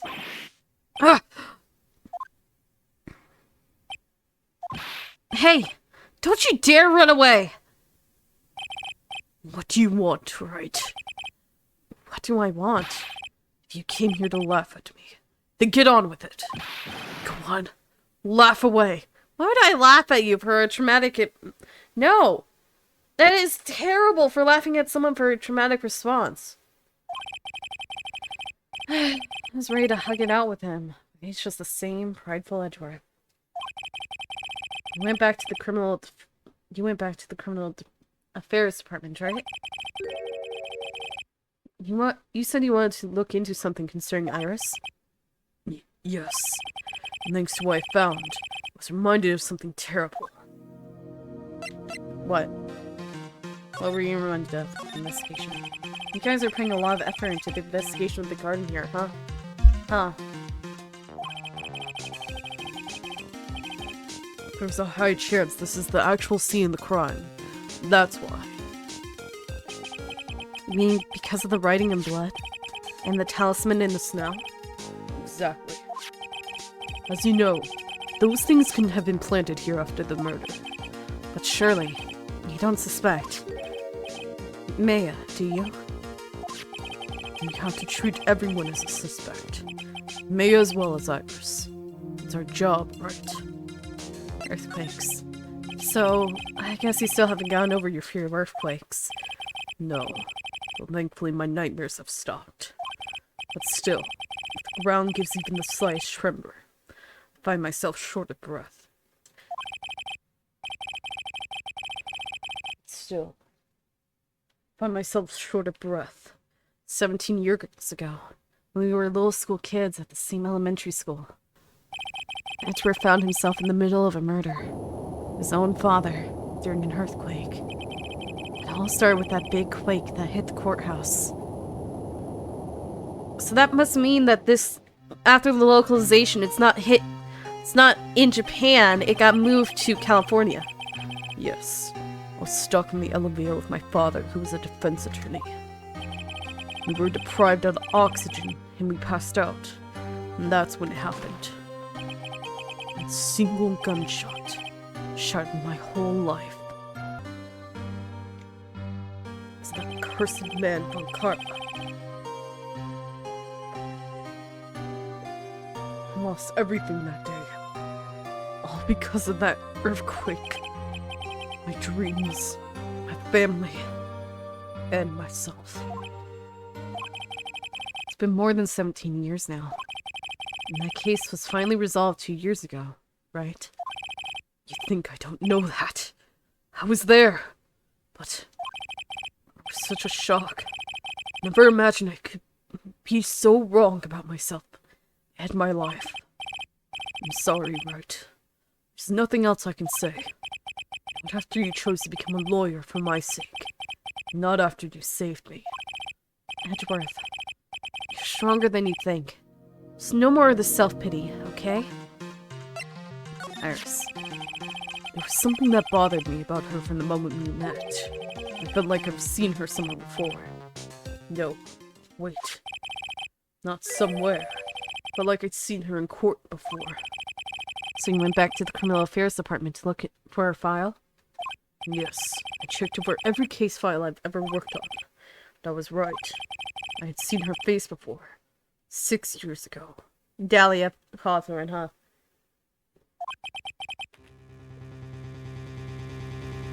"6 years ago. It was my first appearance in court. As cases go, it was my worst nightmare. So, who is she? I'm sorry, Wright. I can't give that information away to a member of the general public. What? Why not? It might be the crucial piece of the puzzle that solves this case. Are you saying that she's Dahlia Hawthorne? The woman I knew was the daughter of a jewelry store owner. She had nothing to do with Iris and Hazakura Temple. Neither did the case. No, that woman is completely unrelated to this murder. Unrelated?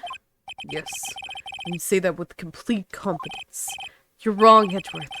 She's totally related to this case. And you fill Edgeworth in.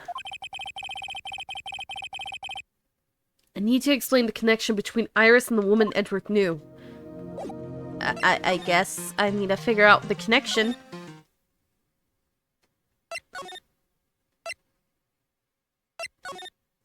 Why did I go back here? Hi! Didn't mean to.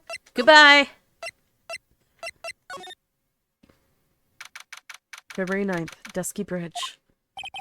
It's weird that there's no one around all of a sudden. It sure gets quiet up here in the mountains when you're all on your own. Speaking of alone, I guess I should go check on the shack just down this path. Maybe I'll find Larry there sulking again.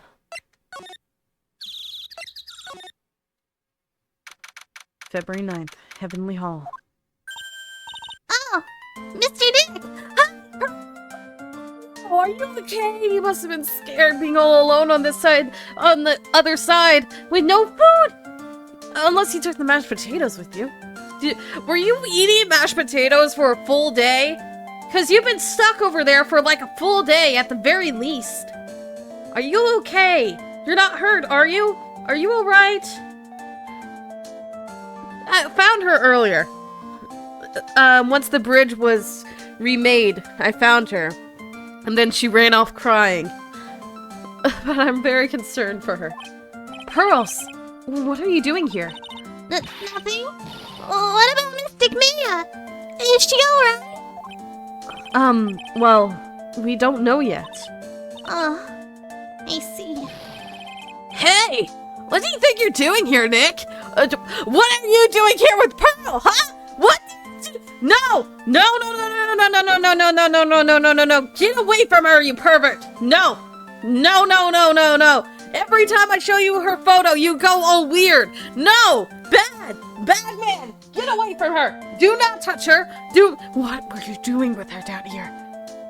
No! Larry! Get away from Pearl. Get away from her. Hey! What do you think you're doing here, Nick? Larry, what are you doing with Pearl? This is the loser's shack, where losers get together to lose themselves. This is the what? Hey, we find comfort in each other's failures, okay? You got a problem with that? Look, Mr. Nick. Miss Dolores did a picture of me. That's, great, Pearls. We're going to gather firewood now. We'll be cooking some half-raw potatoes over a miserable little campfire. So stay off our way. What are you calling Pearl a loser? I understand calling yourself a loser, but Pearl's not a loser. Pearl's the opposite of a loser. She is the winner forever and always. I don't believe this. Why can't he try getting fired up over becoming a better man? No one believes a word I say anymore. Listen to me, Pearl. You don't want to trust this kind of guy, okay? He'll only let you down. Oh, Mystic Mia. Pearl, are you okay? You okay? More sketch. Larry, is there something you want to tell me about this picture? Huh? I've got nothing to say to you, Nick. My life's here now, with Pearl. Two losers cooking potatoes together forevermore.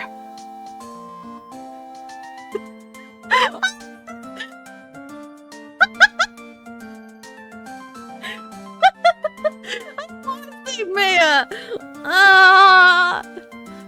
But still, why is this so wholesome, but at the same time so creepy? What am I going to do with him? Alright then. What do you think about this picture, Pearls? I think it's really well drawn. I can't draw at all, so I think it's really amazing. See? Someone appreciates it. It's tough keeping the flames to look like that, you know? It's supposed to be Sister Iris flying through the air, isn't it? I love it! It's like a dream. A wonderful dream. No. It wasn't a dream. She really flew. I'm telling you, Iris really flew that night. Mr. Lars? Not you two. Please don't look at me like that, Pearl. Don't look at me like I'm kind of a nutsack. I beg of you. I guess this picture really is a representation of what Larry thinks he saw. Okay, so I was half asleep when I was here that night. But I was wide awake after the lightning struck. I saw what I saw. It was exactly like I drew in the picture. It looks like I don't have any choice but to take this sketch at face value. Wait. Wait! Wait a second! Wait!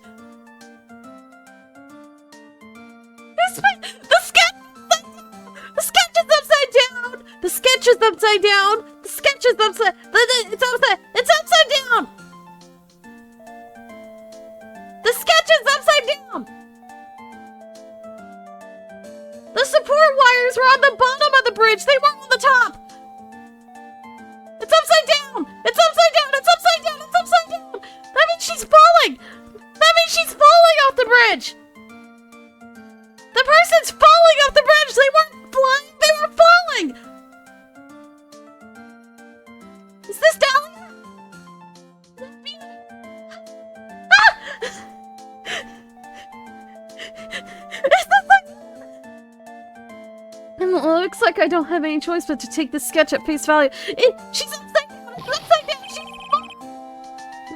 Hey! What's with that look down on your face? She was falling! She wasn't flying! What are you talking about? She was flying! She was upside down! Who's upside down? Wait a second! Wait a second! Wait a second! Wait! I didn't mean to do that! Shut up, Larry! Shut up! It's upside down! You drew it upside down! The support wires were on the bottom and the top!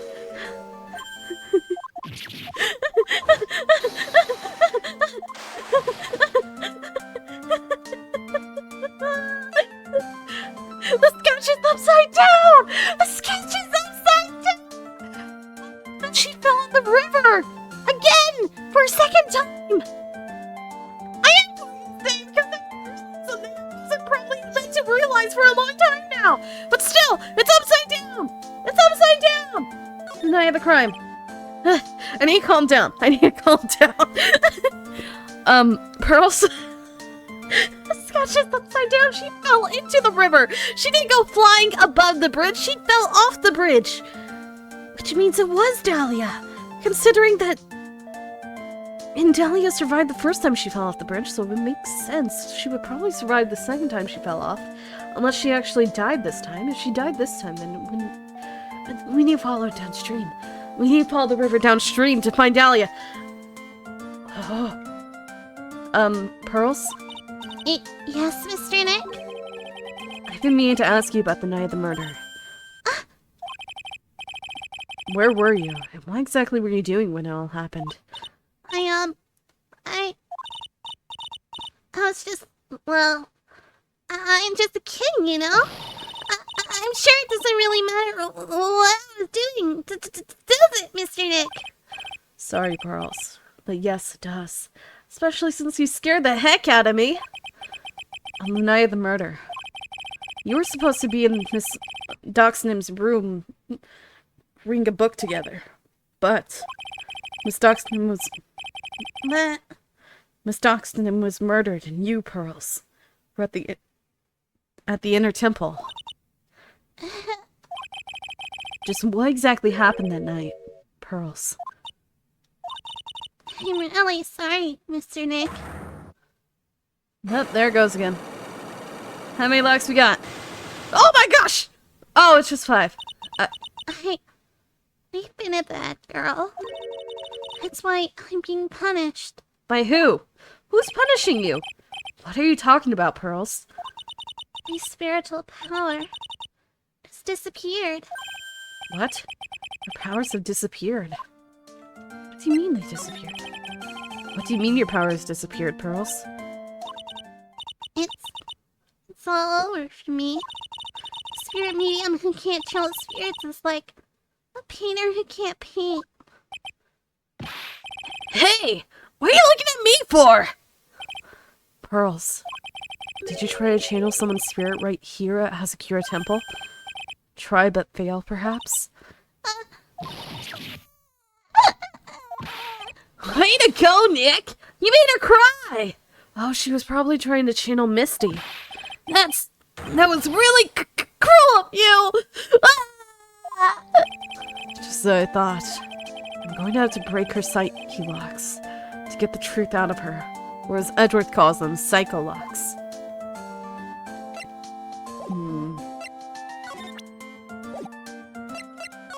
Alright, so she has psyche locks. Iris has psyche locks. February 9th, Hazakura Temple, main gate. I wonder if Sister Bikini is back at the main hall yet. I haven't seen Gumshoe around for a while either. Maybe they're having a cup of tea together somewhere. I bet Gumshoe is Sister Bikini's type. Wait, let me go back to the bridge. All the suspension wires are gone, but I am certain that the suspension wires were on the bottom. Especially with where the hooks are laid. That means that the picture was upside down. The sketch is upside down. The sketch is upside down! Oh, hi. You look worried. February 9th, Hazakura Temple, main hall. Well, what's the damage? How's the secret cavern? Looks like it survived. But we have a bigger problem right now. I told Sister Bikini all about it. About the 5 locks that were stopping us from getting inside the sacred cavern. But who could have done that? I feel like Morgan. I feel like Morgan was working with Dahlia. The only people who knew how to set those trick locks are those of the Korean tradition. We have Iris at the secret cavern, trying her best to open them for us right now. Actually, there's something I've been meaning to talk to you about, Sister Bikini. Oh, yes. We were in the middle of a chat, weren't we? Yes. You were telling me how the Master of Korean disappeared 17 years ago? I want to know why Misty Faye suddenly appeared at this temple. It was about a week ago when Mystic Elise... No, I mean, Mystic Misty arrived. After she showed me the talisman that proved she was the Master, she said... Someone is trying to destroy the Korean tradition's main family line. Think it was Morgan. I am here to put a stop to them. Someone was trying to destroy the main family line? There's only one heir to the title of Master at any time. It's usually the eldest. Her child becomes the new Master of Korean, and her daughter's the main family. All the other members become branch family members, with no hope of controlling the clan. That's why nothing has changed throughout the history of the clan. Branch families always have, and always will plot to erase those at the main family line. Is the power of the Master worth that much bloodshed? Korean channeling technique. You believe in the technique, don't you, Mr. Wright? You know, its power is real. Yes, I do. I've seen it firsthand, multiple times. It's been 2 years since I first met Maya. In that time, I've seen her channel the spirits of the dead plenty of times. Always Mia. No one else. She hasn't channeled anyone else but Mia.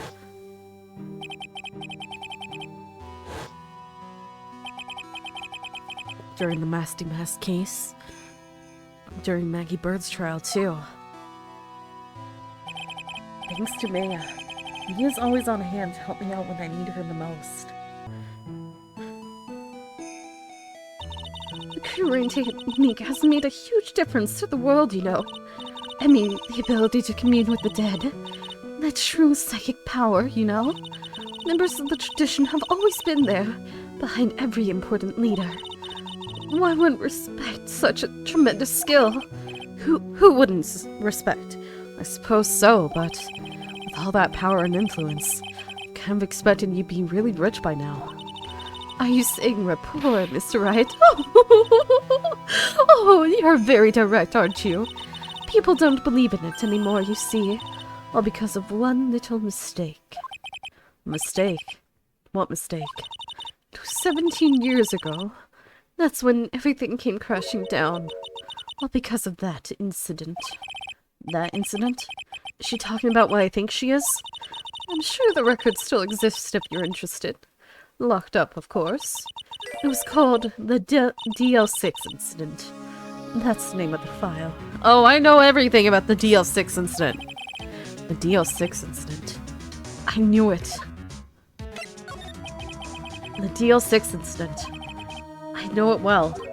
I handled a relay case just 2 years ago. That's right. So it was you who was the defense attorney on that case. A murder that took place 17 years ago. It was the first time in the country's history the police had ever used a spirit medium. The idea was to channel the victim's spirit to learn the identity of the murderer. Because it's still relevant, apparently. I think after this one, it's gonna be very unlikely it's gonna be brought up again, but who knows. Characters that I thought would disappear keep coming back in this game. And the medium who performed the channeling was Misty Faye, Mia's mother. Through Mystic Misty's channeling, the name of a certain man surfaced. Armed with that as evidence, the investigators were spurred into action. That man, he was found not guilty, wasn't he? That's right. He was. The case remained a mystery. In other words, we failed. It was the first time the world had ever seen the Korean tradition openly involved in. It was all over the media, the public, the judiciary, the people of Korean village. Everyone judged her. Everyone said Mystic Misty's powers were a sham. And then she just disappeared. Vanished. Well, everyone still thought of her as a fraud. But I know the truth. Misty Faye's spirit channeling wasn't a sham at all. Of course it wasn't. And since you managed to reveal the truth, we're finally making a comeback. The Korean tradition is starting to recover at last, but with the new master wielding the power of the clan. Does she mean Maya? No, I think she's talking about Morgan. Family Feud. The spiritual power of the Korean channeling technique is in the blood. Maya told me the exact same thing before. We, women of the Fae clan, have always been spirit mediums. It's because the power to communicate with spirits flows strongly through us. According to Maya, only the women in the family can inherit that power. The main family's bloodline stems directly from Mystic Abbey. But with each new generation, only one daughter becomes the new master. And the ones who don't become branch families, right? That's right. And it's always the cause of tragedy. You know, Maya had a sister too. An older sister named Mia. Oh yes, I've heard of her. What? You know about Mia? Of course. She became a lawyer in the hopes of discovering what happened to her mother. And lost her life. As a result. You know what Mystic Mia is rumored to have said? She said it was only because of her mother that she became a lawyer. She also didn't want to fight with her sister over the leadership of the tradition. Really? Well, she saw what happened to her own mother, Mystic Misty, as she grew up. I guess Mystic Mia got tired of seeing all the rivalry between her mom and her aunt. That's right. Misty Faye had an elder sister too. And Misty, having superior powers, managed to usurp the master's seat from her. Mystic Misty's sister is Mystic Morgan, as you probably know. Morgan. There's a name I know well. It was a year ago now, at Mia's home, Creaming Village. What she did was terrible. It was also she could make her own daughter the next master. I know it very well too.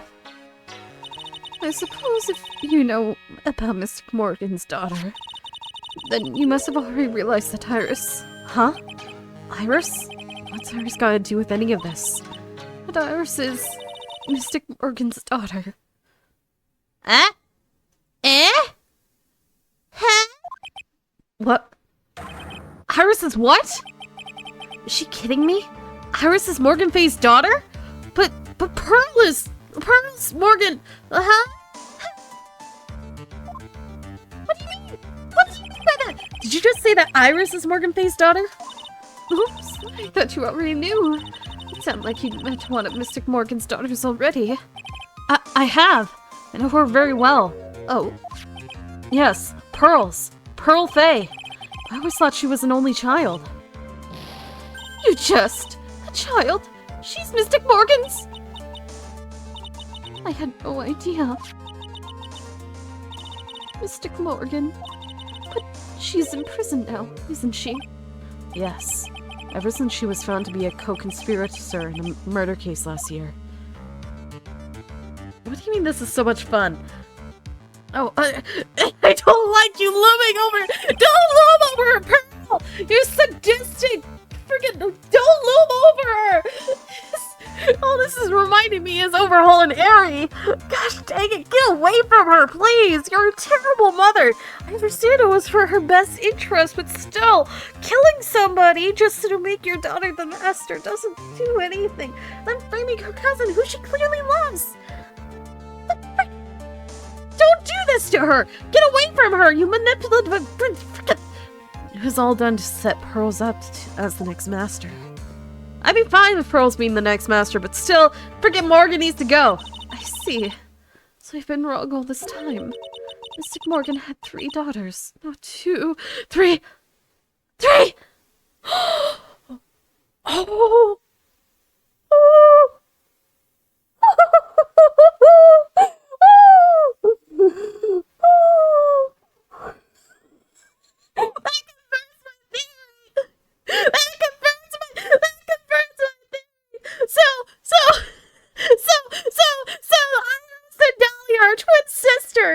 But she gave up Iris to be with the Monk Branch family, and she gave up Dahlia to be with the Julie Store family, and then she had Pearls, which she kept.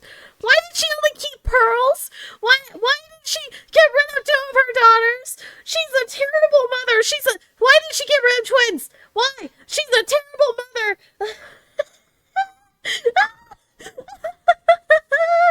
Oh my gosh. I was already suspecting that maybe they were twins, but I thought the Jewel family had given the Iris to the monks. I didn't think that Morgan was the mother.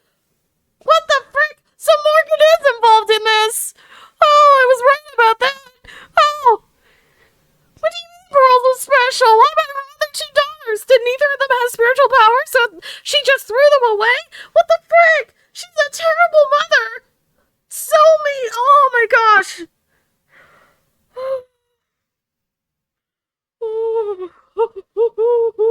And she only kept Pearl because she had spiritual power? What the frick? That's so terrible. So, that explains why they look exactly alike. Dahlia and Iris are identical twins. The only thing different is their hair. Oh. Oh. Oh. You didn't know about her. You didn't know about Dahlia. And you knew about Dahlia, but you probably never met her. And she is an identical twin to Iris, so it makes sense. Dahlia and Morgan are working together. They were both in prison. They are definitely working together. They broke out and they're working together right now. But Morgan must have betrayed Dahlia and shoved her into the river again. Or she fell in the river when it was set on fire. Still, point being, Mystic Morgan had 3 daughters, not 2. Wait, what? 3? Yes, Iris, her twin sister, and Mystic Pearl. What? Twin sister? Oh, didn't you know? It all happened 20 years ago. After the clan leadership was taken from her by her sister, Mystic Morgan's life crumbled. It wasn't many years later that Kurain's reputation hit an all-time low. Mystic Morgan's husband realized his wife would never become the master. He left her in the village, taking their twin daughters with him. How awful. Oh, okay, so she didn't get rid of them. But still, point being, he was a jeweler, you know. In the end, he remarried, and that's when it happened. He remarried. He was a jeweler! What happened to Iris then?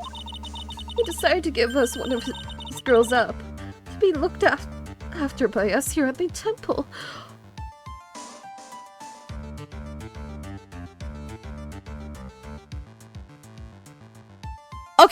Okay, so So Morgan isn't a terrible mother, it's just a terrible husband who broke up with his wife and divorced her because, oh, you're not gonna be the master anymore? Well, that's all I wanted, to be the master of Crewing Village's husband, so I guess I'm just gonna leave. I'm taking my girls with me, they're not staying here. Come on, girls, let's leave. Oh, but I can't support both of you, so I'm gonna give one of you up to this temple, and I'll raise the other. And this one's gonna be a psychopath, while the other's a sweetheart. Alright? Alright, we got everything settled, and hey! Someone just kidnapped my daughter! And held her ransom! And now she's dead! But I'm never gonna go looking for my other daughter. I mean, who cares about my other daughter? It's still a terrible person! wait, then who's the father of Pearl? Unless Morgan was pregnant with Pearl. Wait. Okay. Give me 1 second. 1 second. So Pearl is 9, and she's 25.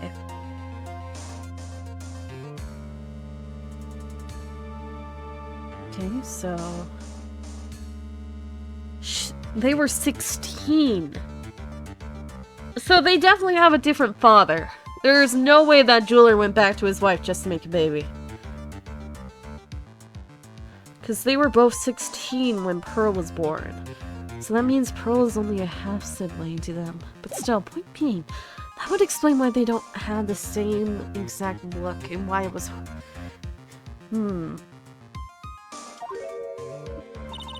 That was Iris, you see. It's unbelievable. If Iris has a twin sister... Could it be... could you tell me one more thing, Sister Bikini? What was the name of Iris' sister?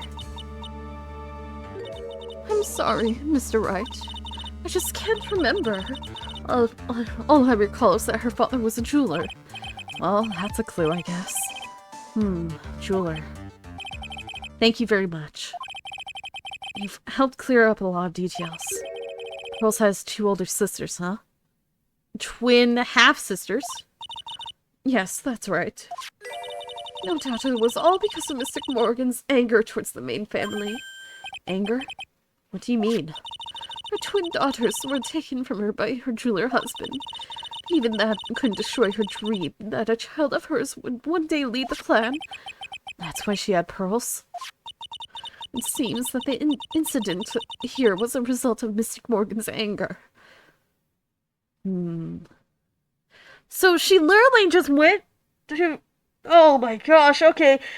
Terrible parents in all directions, what the frick? Oh!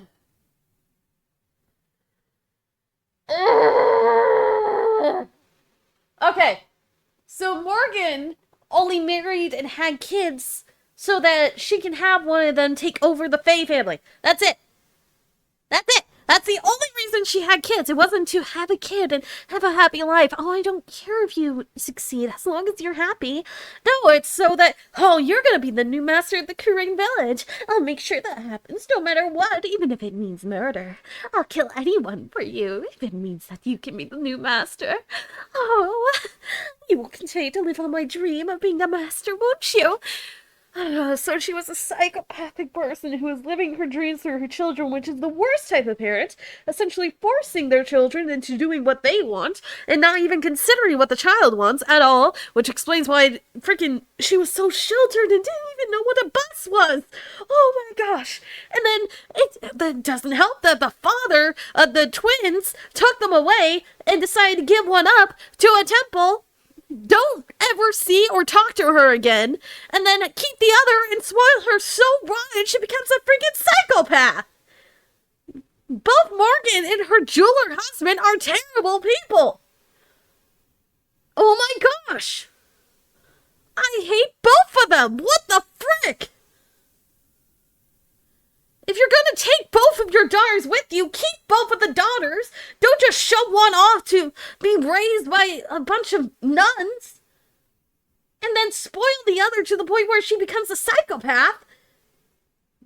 What the heck? Pearl is the... Iris and Pearl are fine. They're both okay. Okay? now that I understand what's going on, and I know Iris is in Dahlia, but still, point being, Iris was raised right. Pearl was raised right, but with the intention of being a catalyst for the dream of Morgan, which is the worst type of parent, trying to live out their dreams through their children, essentially condemning them to the lives that they set out and that they planned, not caring about the dreams and the wants of the child. They don't care about that. All they care about is their own hopes and dreams living on through the child. I hate parents like that. They are terrible, terrible parents.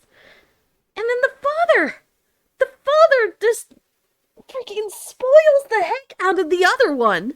Out of the twin sister he seemed to have favored, to the point where she becomes a psychopath who's okay with killing, framing, poisoning, lying, stealing, pretending to die, manipulating men's hearts to get what she wants. No wonder she... Oh my gosh, okay. Okay, I've calmed down. It seems that the incident here was a result of Mystic Morgan's anger. It was able to break free of the bars that confine her. Cyrus has a twin sister. The plot thickens. Oh, and it's Dahlia. This information will be useless unless I can flesh it out a bit. I need to ask more questions. Get some more info.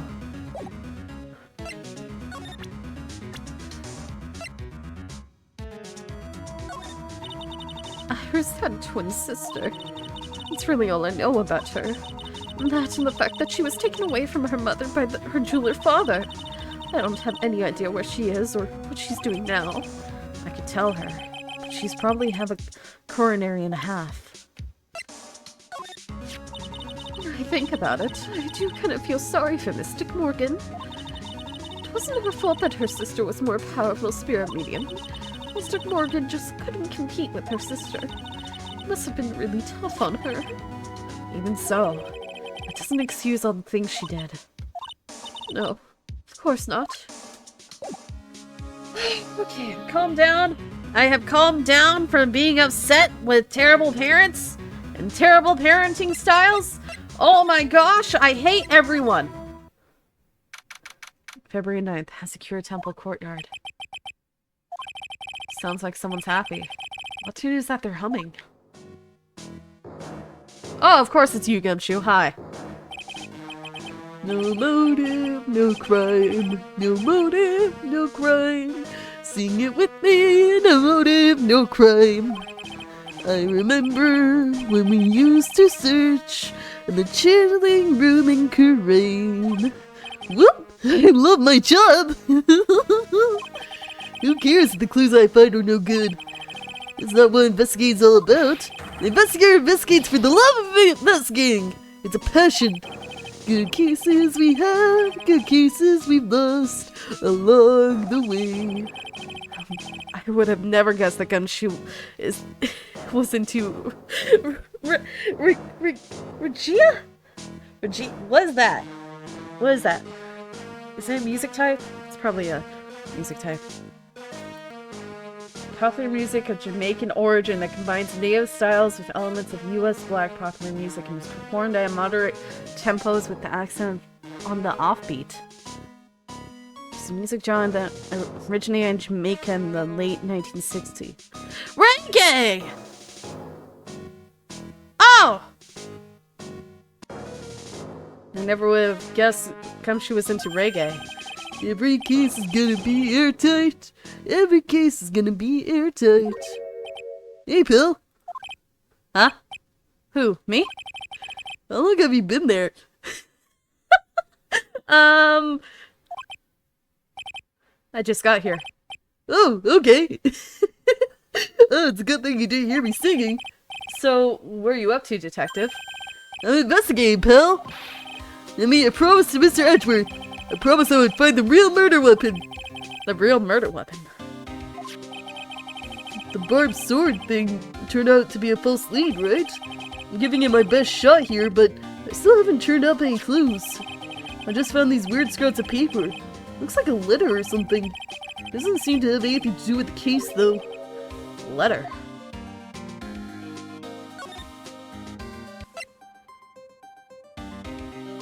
I'm tempted to go back to what he was singing and try to sing it to the tune of Don't Worry About a Thing. Alright, the investigation. So, how's the investigation going, Detective Gumshoe? I don't know if I should be telling you, pal, but I guess it can't hurt. Looks like the murder took place in the Air Temple Garden. And they're taking the bloody writing on the Lantern Priest seriously back at HQ. What? You mean... I don't have the details, pal. All I know is, if you don't find Maya down at that sacred cavern, you're gonna be faced with one ugly situation. What kind of ugly situation are we looking at here? You got me. You got me. I don't know. They're not my words, pal. Then who said it? Mr. Gatto. Gatto? What did he mean by that? Letter. About that letter you found. Don't remind me, pal. I'm busting a gut here trying to find the murder weapon. All I find is some burnt up old letter. Burn up old letter? Yeah, it wasn't that incinerator right outside the Air Temple. The incinerator? I knew it! I knew I wasn't imagining it! There was snow on the incinerator when I first saw it. But after the incident, the snow had melted away. Which means someone used the incinerator on the night of the murder. What's up with you, pal? I've got it right here if you want to take a look. Can I? Do you mind? Sure, go nuts. I don't want it, pal. You can have it. It's all spirit mediums and masters and stuff. I bet it's got no relation to the case. Gumshoe, do you know what this case is about? Spirit mediums. Burnt letter added to the court record. It's gotta be important if it mentions spirit mediums and masters. Better give it a good looking over and some serious thought. Make sure you chuck it in the trash when you're done. Littering's a crime, pal.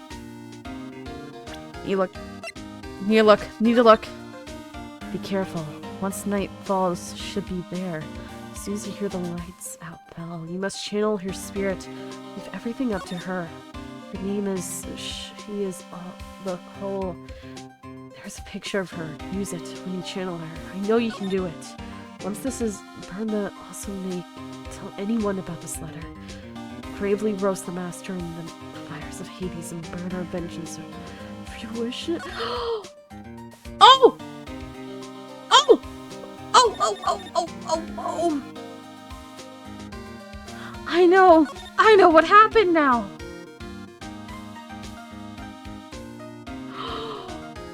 Oh! Okay, so Morgan gave this letter to Pearl, and that's why Pearl went missing, because she found this. So she went over to the temple, and she was trying to channel Misty's spirit. She's our ally? She was either trying to channel Misty's spirit, or she was trying to channel Dahlia's.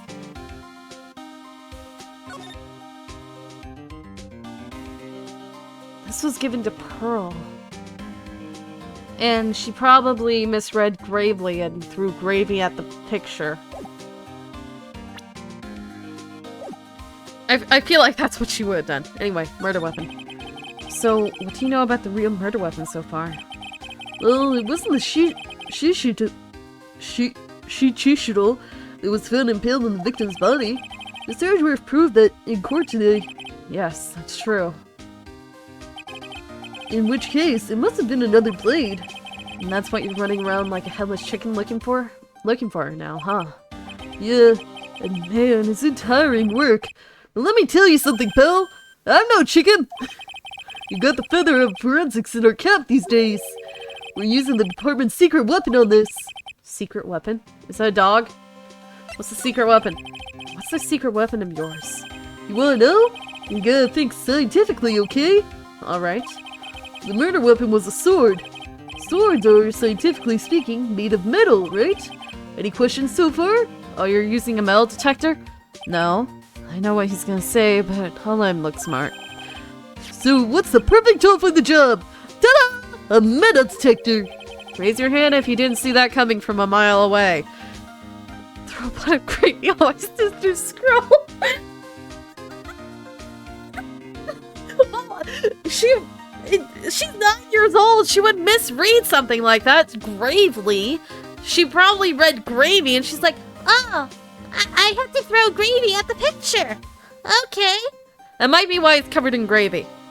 And why she's so upset. Well, you want to give scientific investigation a go? Huh? Me? I've been using this thing for... I've been using this thing for hours now. It gets pretty boring after a while. Why don't you give it a try? I don't know. Should I help Detective Gumshoe out or not? Play forensics expert. Come on, pal. It's good fun. I'm telling you. Alright then. I guess I'll give it a go. Like I said, this is the department's most advanced gadget. The absolute best. It's so sensitive you can make it cry. It's so high-tech you could skydive off it. What? Oh, bother. So now I'm gonna tell you how to use it. It's possible the real murder weapon is around here somewhere, right? Sure, that's what we're trying to find out. Right, so first let's turn the detector on. When the sound of the metal detector signal is bouncing off of something metallic, next, move the detector around and give this courtyard a good looky see, pal. Don't worry, this movie will let you know when you hit on something metallic. And when that happens, press enter to give the area a good hard stare. Make sure don't point at my head. I had a metal plate put in recently. Oh, take a good look at anything and everything that seems suspicious, okay, pal? That thing picks up metallic objects that are hidden around. What? Huh? Is there something up on the eaves? I can't tell from here, pal. Nah, just forget about it. That's right under Ellis Dockson's window. It's the perfect spot for hiding something long and thin like a sword. I'll go take a look. It was nothing. Thank goodness. Someone just dropped a spoon. Why are you so happy about that? Well, imagine if the murder weapon had turned up there. It'd make me look pretty dumb, huh? At least he recognizes that much. it's a spoon! Oh, look at this bit here! Fitting place, honestly. What? Huh? On the sled? Really? Look, a ladder. That's a step ladder. What's the difference? Looks like a normal ladder to me, pal. Surely everyone knows the difference.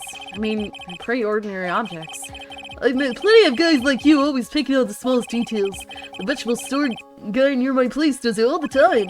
He even corrects me when I ask for a head of lettuce.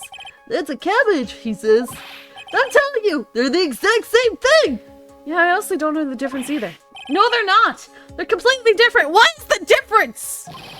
You have to plant both of them firmly in the ground before you can grow, don't you? Listen, you gotta take a step back and look at the bigger picture sometimes. Otherwise you can miss a real important clue. That's advice from a pro, pal. Last person I need advice from is this guy in front of me. That Shishido next to the gold statue wasn't a real murder weapon, pal. Yeah, I know. I just thought I'd check again anyway. Oh yeah, that reminds me. Do you know about that sword? It's supposed to represent the multiple branches that light can take, all ending as one. Yes, I heard something about that. You know what I think about sometimes? What kind of life I'd be leading if I'd enjoying the homicide division? You think about that kind of stuff, detective? Of course I do! I think about it a lot. Me as a traffic cop, me as a detention officer, me as the Blue Badger. Oh man, I really want to be the Blue Badger. There's something to be said about the humor value of Gumshoe as the Blue Badger. Huh? Huh? Metal. Metal? Why is there metal there? What is that? What is that? I'm gonna look at the sled real quick. That's odd. The sled's made of plastic. It says bikini number 1 on the side. Maybe there's something under it. Hey, what's this? A badge? Aha! I've been hunting high for that! It's yours, detective? Did you take the sled out? Nothing's priceless to a guy like me, pal. A cop can't be a cop without his badge. I'm sure glad I put that diamond there now. How did you manage to drop your badge here of all places? I know! I bet it happened this morning. I was playing around with the sled and... Of course. Stop right there. I don't need to hear anymore. I can get the picture of you taking it down the slope already. Whee! They're singing, don't worry about a thing. Don't worry about a thing. Every little thing is gonna be alright. It's been forever since I heard that song, so I might have just butchered that, but still. Oh my gosh, Gumshoe. Okay, there are two very suspicious things going beep in the snow. But I want to look at this real quick. And that's also going beep. This is Miss Doxman's staff, isn't it? Scientifically speaking, they're usually made of wood. But the detector is reacting to it. Yeah, but however you look at it, the thing's made of wood, alright? I don't bother investigating things unless it looks like it might be metallic. Isn't that the whole point of a metal detector, to find metal where you can't see it? I forgot a murder occurred. It's weird that this thing is... It's weird that this thing is causing a racket. Here, let me take a look at it. Hey! Hands off! Examining evidence is a job for the... Crack? Heck! The top of it is coming off! Look what you've done! You damaged a real important piece of evidence! Ah! That's a sword? inside the staff? Is this... could it be... The murder weapon? I wasn't expecting the staff to be the murder weapon! Wait a second! I never would have guessed there'd be a sword concealed in the victim's staff. They call this kind of thing a sword cane, pal. This one's a real gem. The workmanship is really something else. Thank goodness it wasn't a cane sword, or else the victim would have been stabbed by her own foot. I officially give up on trying to figure out how Gumshoe's mind works. It's just full of reggae. And the real reggae and weenies, honestly. The real scene of the crime was the inner temple garden. Then why was the sword used to kill the victim found in the main hall courtyard? Hey Gumshoe, who knows about the hidden sword? No one. Even the police didn't know about this until I discovered it just now. We discovered it! Well, as they say, there's no team in Gumshoe. It doesn't look like there are any traces of blood on it. Then I guess this is the murder weapon, huh? No. I'm sure someone just wiped it off after the murder. Yeah, of course. This thing's definitely the murder weapon. Great job, pal! That's about the same length as the Shishito, too. This must be the murder weapon. Okay, I'm gonna run over to forensics. There's gotta be some traces of blood left, even if most of it has been wiped off. See you later, pal! Good night. Every case is gonna be airtight. Oh, I noticed it now! Every case is gonna be airtight. Wait up, detective. Huh? What is it, pal? I'm a pretty busy guy right now, you know?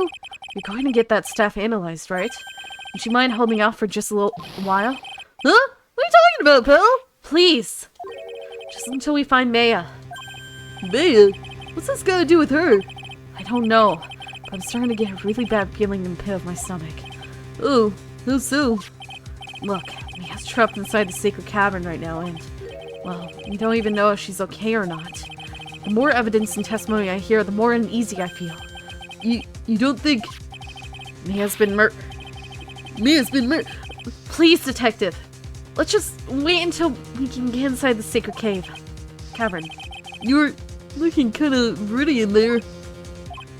Okay. Just stop it with that face, pal. One thing, though.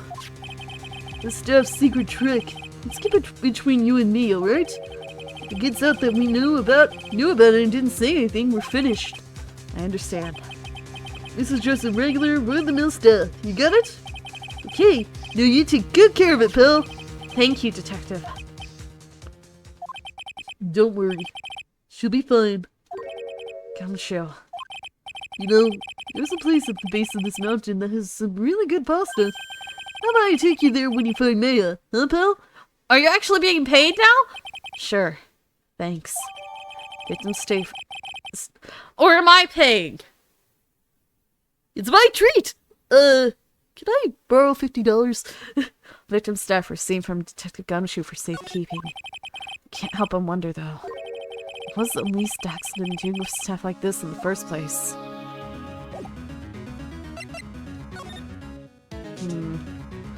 There was 3 other things in the ground. Hello, how are you, my dear lady? Should I try... I think I have more evidence towards Iris than I do Pearl at the moment, so not to mention Iris only has 3 while Pearl has 5. So let's go ahead and get your stuff done.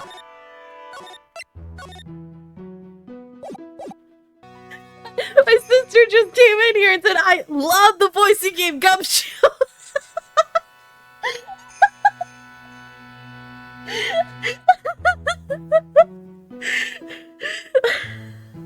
Oh!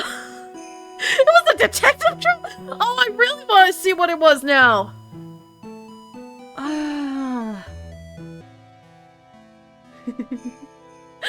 I found his song.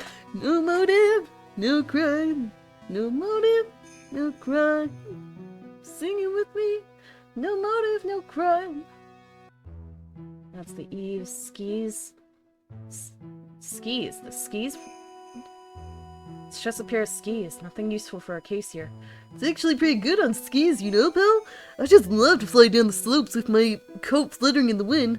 Really? I had no idea. How good are you then? Well, I'm better on skis than I am on skates, but not as good as when I'm on a snowboard. That's a pretty detailed answer. Oh, but you know what I'm best at? Making mashed potatoes and gravy. The guy's losing it. Must be the altitude. We'd better get back to the investigation. Okay, snow on the left side of the sled. This must be an old panhandle or something. How do you know that? Huh? What? That was my nickname in junior high. What? Panhandle? I didn't have much money back then, pal. I used to bum stuff off the other kids sometimes, so they called me a panhandler. Panhandler, huh? I can see that. Thinking back, it's actually kind of a nice memory now. I'm being bullied by all the other kids. Snow near the one above. This looks like a wallet? Uh-huh! That's where it's been! It's yours, detective? I'm always dropping it, so I put a bell on it. But you still dropped it anyway. Yeah, but now I found it again, Pill. Your wallet is completely empty. Well, I drop it all the time, so I don't put money in it anymore. How come the metal detector picked it up? Must be because of the bell, I guess. Snow beneath Annie-Face statue. Hey, I found $1 coin. Huh? Money? If you find money, you have to turn it to the police or detective. If the owner doesn't come forward within 6 months, you get to keep 10%. The other 90% goes to the police department. Don't get so close to me, detective. Give me some space, will you? Here's the coin. Happy? I definitely made the right decision becoming a detective. Yikes. Talk about a serious case of denial. Being upset about a freaking $1 coin. What's that? A pen? Hey! I've been looking all over for that, pal. Huh? It's yours. Yeah, my old man gave it to me when I was qualified as a detective. He told me it'd be good for sticking in suspects' faces. That makes you detectives sound really nasty. It's my dream to stick it in your face one day, right? Don't go losing it! Okay, so that's the Annie-Face statue. Snow near the lantern fences. Looks like there's something round buried in the ground here. Don't touch that, Pill! Huh? What is it? It's a trap!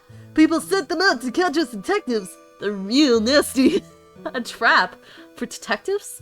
You mean like those fierce traps with sharp teeth that are supposed to snag your leg? Yeah, those! I got my finger caught in one of those once. Your finger? There's a bit of cheese and it looks so tasty! I reached out and then BAM! I'm not sure I know how to respond to a story as stupidly pitiful as that. I couldn't even get the cheese! It doesn't look like there's anything here. Hey, pal, you gotta watch the check gauge and wait for it to flash, okay? Alright already. Not exactly a whiz at machinery, you know. So there was quite a few things I missed.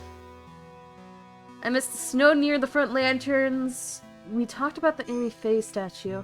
Missed the snow beside the one above, snow below Amy Faye statue. From a cheese strap, from a mouse trap, then definitely this man needs food.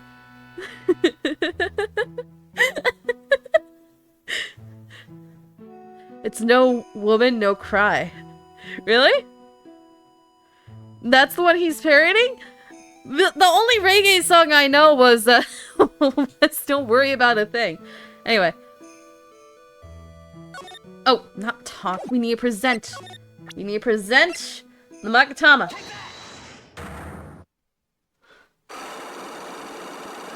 What? Imagining Gumshoe, like, Oh, look, a piece of cheese! Oh, I'm so hungry. This will go with my bread.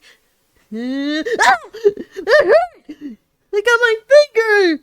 Where'd the cheese go? No, my cheese! Oh, these detective traps are so brutal. Why did they put it out? It hurts! it's sung by the same guy too. Oh, really? Okay.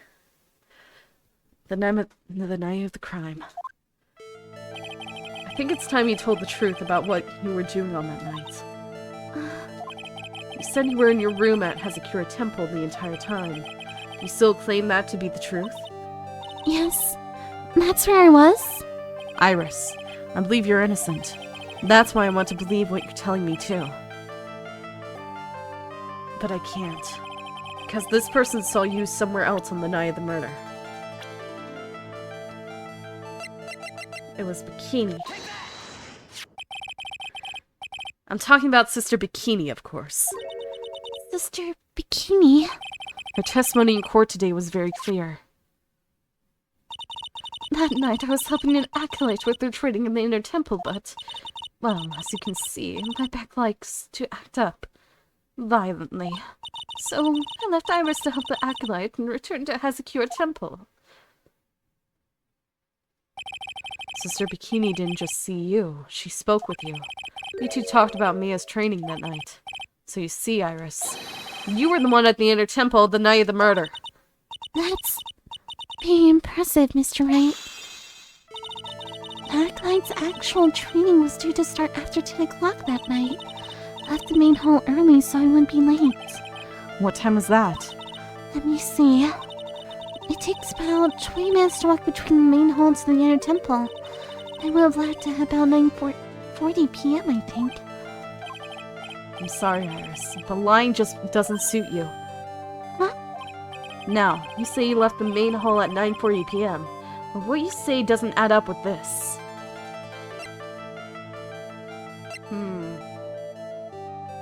Yeah, how'd the bell ring if you left? Oh, dang it, I meant to present it. Pressed R.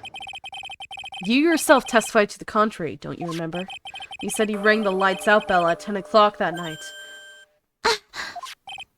Plus, only moments before you rang that bell, you were seen at the main hall by the most reliable witness I have. Who's that? Me. Mr. Wright. We even spoke a little that evening. And that's when you gave me this. Surely you haven't forgotten. No, that's right. I remember. That brings us to another puzzling fact, Iris. At 10 o'clock on the night of the murder, you were seen in 2 different places at the same time. It's time you told me exactly what's been going on, Iris. So far, I've managed to prove 2 things. First, on the night of the incident, you were at the inner temple. And second, at the exact same time, you were ringing the bell at Hazakura Temple. There's only one possible explanation for this apparent impossibility. There were 2 of you.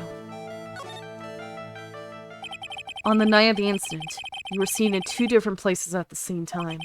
Which means, there must have been 2 of you. I can't think of any other explanation, Iris. But that's crazy.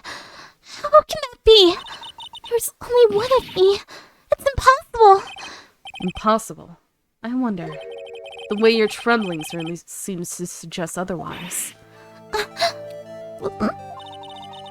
You're seriously trying to suggest there's more than one of me? Then show me the evidence. Show me something that proves that there is more than one of me. You have a twin sister. Mr. Wright? You said there was another me. I was kind of expecting someone who looked like me. You know? I guess so. In that case, are you saying that I look like this person? I was meant to do Pearl! Gosh dang it! Well, I can't say that 100% certainly, but... Can you show me something you are 100% certain about then? I really need to get to the bottom of this. Iris is determined to hide something from me. Can't drag it out of her unless I can show her some irrefutable evidence. I'm sorry, Mr. Wright. I don't mean to be uncooperative, but... You're seriously trying to suggest there's more than one of me. Then show me the evidence. Show me something that proves there is more than one of me. I don't think I have enough evidence yet. I should investigate and gather more clues before I try again.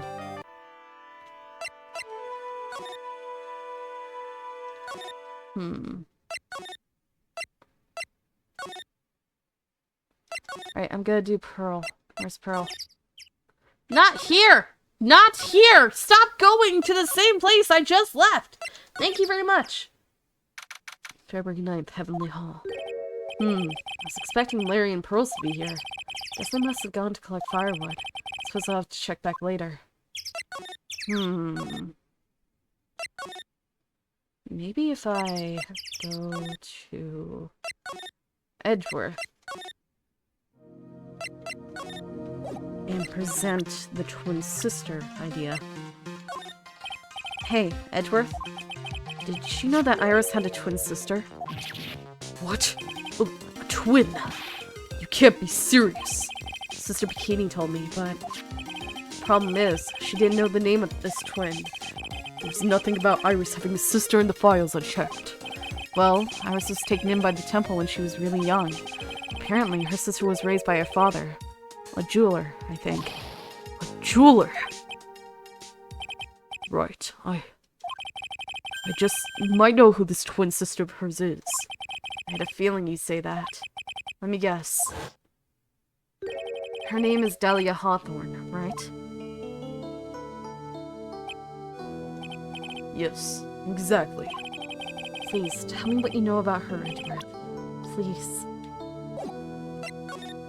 Is she dead? It was my first court case 6 years ago. I was a greenhorn, and due to my inexperience, the defendant died. You're talking about Terry Fallings, right? You know about that case. You're not the only one who knows something about Iris and Dahlia Hawthorne. I checked one of Mia's old files from 6 years ago. Yes, Dahlia was a key witness in that case. Dahlia and Terry Fallis conspired together to stage a fake kidnapping 11 years ago.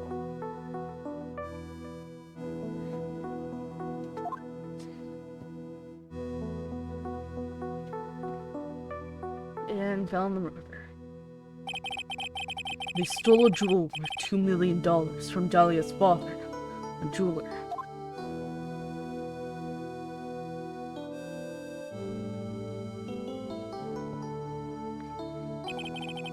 And 5 years later after that, she murdered her own sister, Valerie Hawthorne, to keep her from talking. Well, Valerie was older, and I don't think the father went in. I think Valerie was just the daughter of the mother. I don't think she was the daughter of the father, because she's older than her sister. So they weren't related at all. They were stepsisters. Her sister, well, her stepsister actually. They weren't blood related. See? Valerie was the only daughter of Dahlia's father's second wife. Oh. This is when she entered my life.